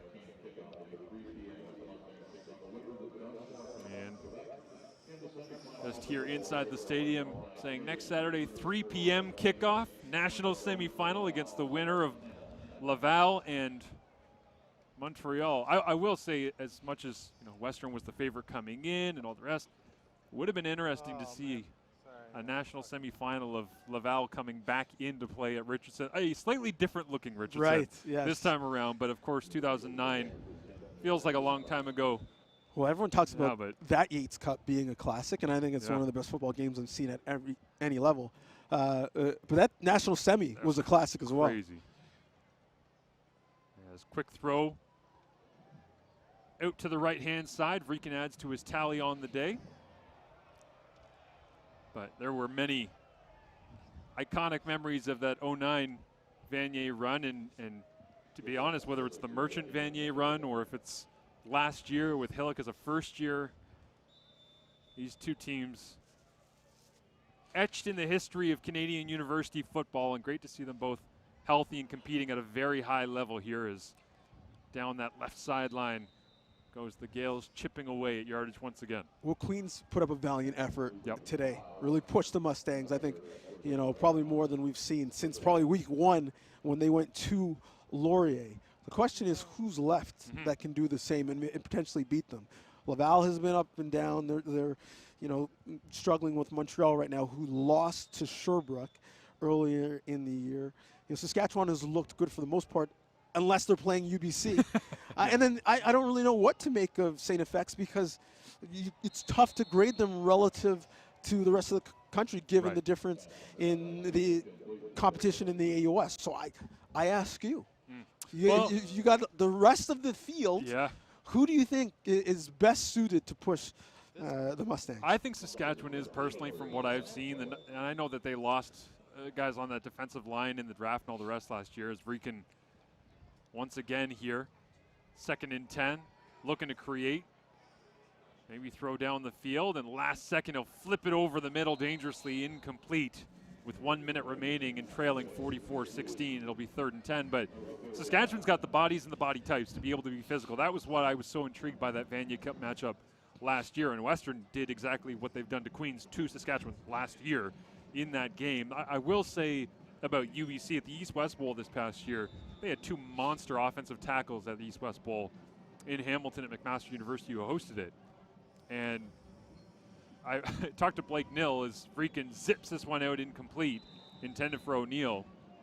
I talked to Blake Nill, their head coach at UBC, who's battling right now with Saskatchewan up there at Griffith Stadium in Saskatoon. And I said, man, I love your offensive lineman. I love you got these 2 studs. Like, these were both legitimate CFL tackle prospects. One's a little bit taller, leaner. The other's bigger, bit more of a run blocker. And he tapped me on the shoulder and goes, I got a guard who's a first year who's better than both of them. So they have the bodies at UBC to be able to be physical with Saskatchewan, and it feels like whoever comes out of that likely has success against St. FX. No disrespect, but again, it's the big bodies in Canada West, very difficult to deal with. And so you expect to see either UBC or Saskatchewan. I think Canada West has the body types to be able to battle with a Western running attack. It's funny watching Canada West. It's like they are playing Big 12 football. Yeah. Like is every play over the top? Like what is the average yard, target and attempt? Because there's so many big plays. I wonder if it's Laval, because I think in a big spot, offensively, you're going to have to score, as we see, 44. And, given that Desjardins is so good and that the receivers group is so good, I wonder if Laval can push them. So, and Glenn Constantine certainly knows Greg Marshall well. So, either way, it's going to be an incredible next couple of weeks here, and the Western Mustangs are going to be proud to represent Ontario University Athletics. Well, either way, our listeners are going to be much more educated because they're going to hear Wade talk as I get ready to hand those Mustangs the trophy. Thank you, Donovan. Donovan Bennett heading down to field level here as he gets set to hand over the oldest trophy in football, 114th edition of the Yates Cup. Hi, Wade. How's it going? Not bad. We get Wade up in the booth here, and all set as the Mustangs get set to celebrate down at field level. And I think the the most impressive part of today, Marshall, is the band's persistence through all the snow and weather. Battling through. Well, the next couple of weeks could be extremely memorable for the Western Mustangs if they go on to win back-to-back Vanier Cups and do it at home this time. But for today, forget about the Lavals, the Montreals, the Saskatchewans, St. FX, UBC.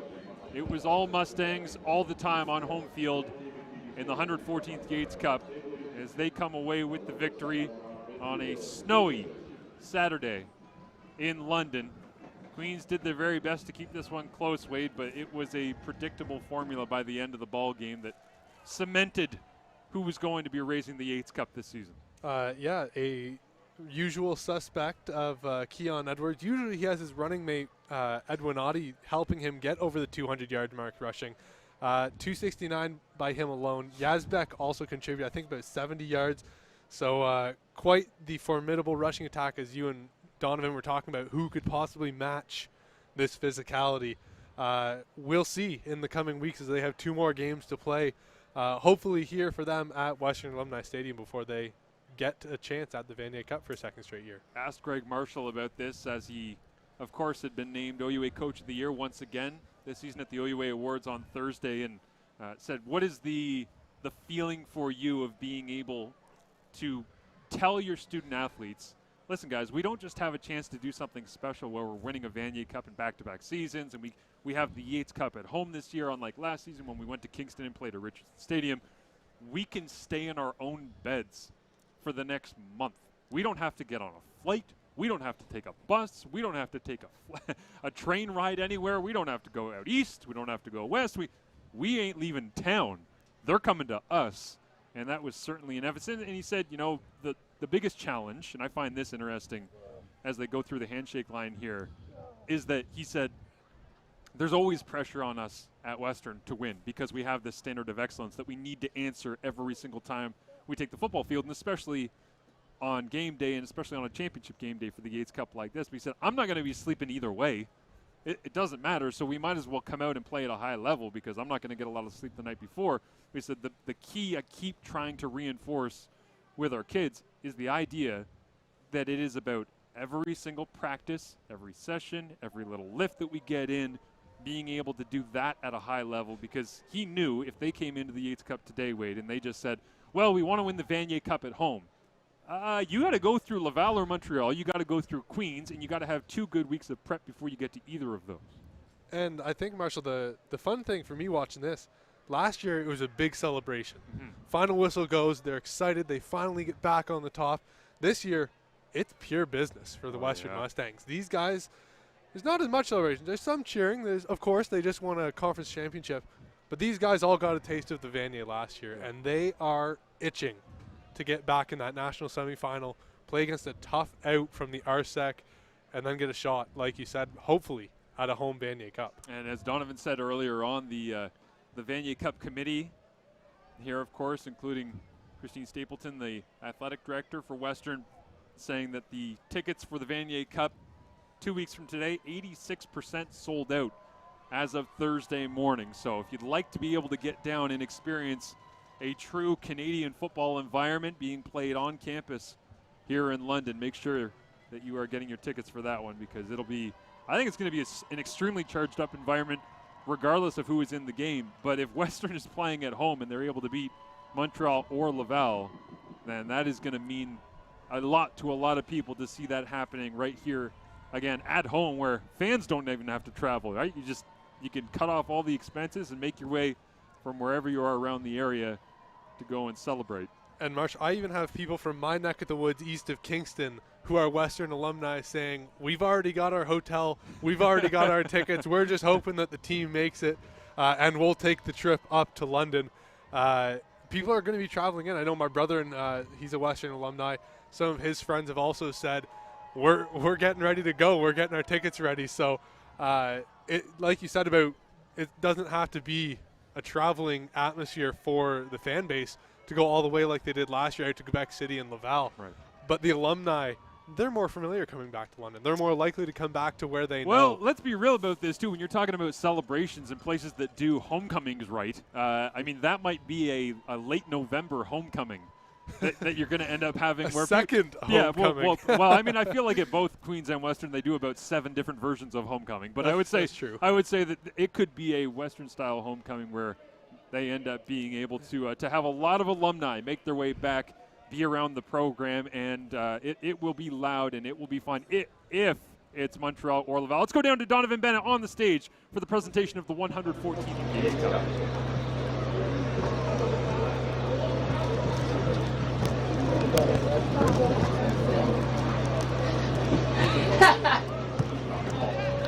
All right, London, how you feeling? Another wonderful game of OUA football in this conference. First and foremost, just want to congratulate the Queens girls on a great year, a great game. Really respect that and put this one together. And now please welcome the Minister of Sports and Culture and Sport, Neil Lawson, to present the Player of the Game Award, the Don't Wait Award winner, Keon Edwards!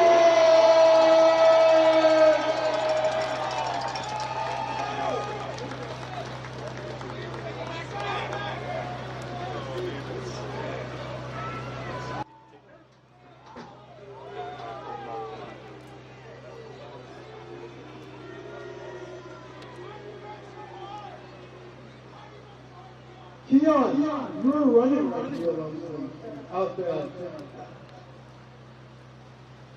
Over 260, running as hard in the first quarter as he did in his training camp. How did you continue to lower that shoulder and beat? The boys were sort of like, look, the face of the helping guys around me, my coaches, we worked hard again, and now we're back on top. We're back on top of that. Congrats.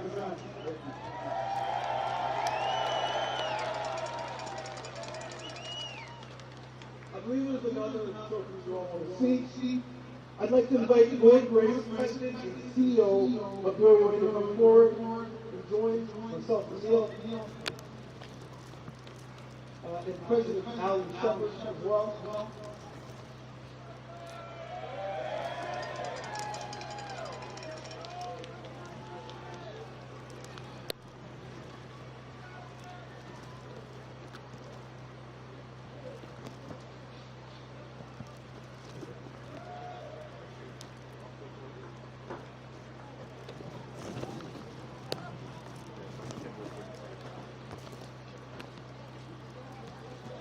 We won it last year in Kingston.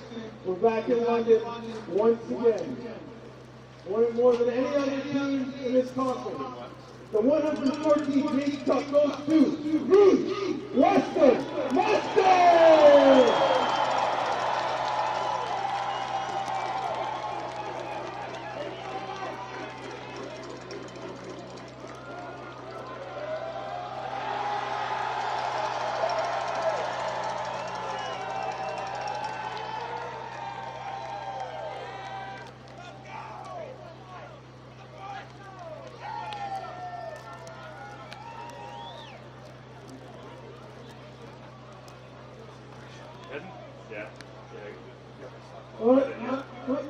Before you run away with the trophy, you need to talk to the winning coach.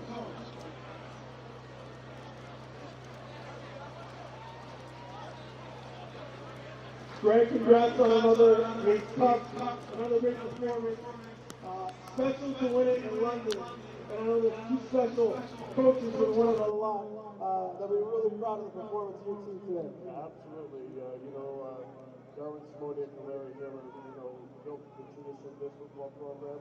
Our boys are carrying it on. I am so proud of our team and our coaching staff and our staff and everyone associated with this football program. I'm just proud to be coaching, which is we're going to have a good time tonight. Good time tonight, but get to do it all again in a week. Yeah. Only on the morning.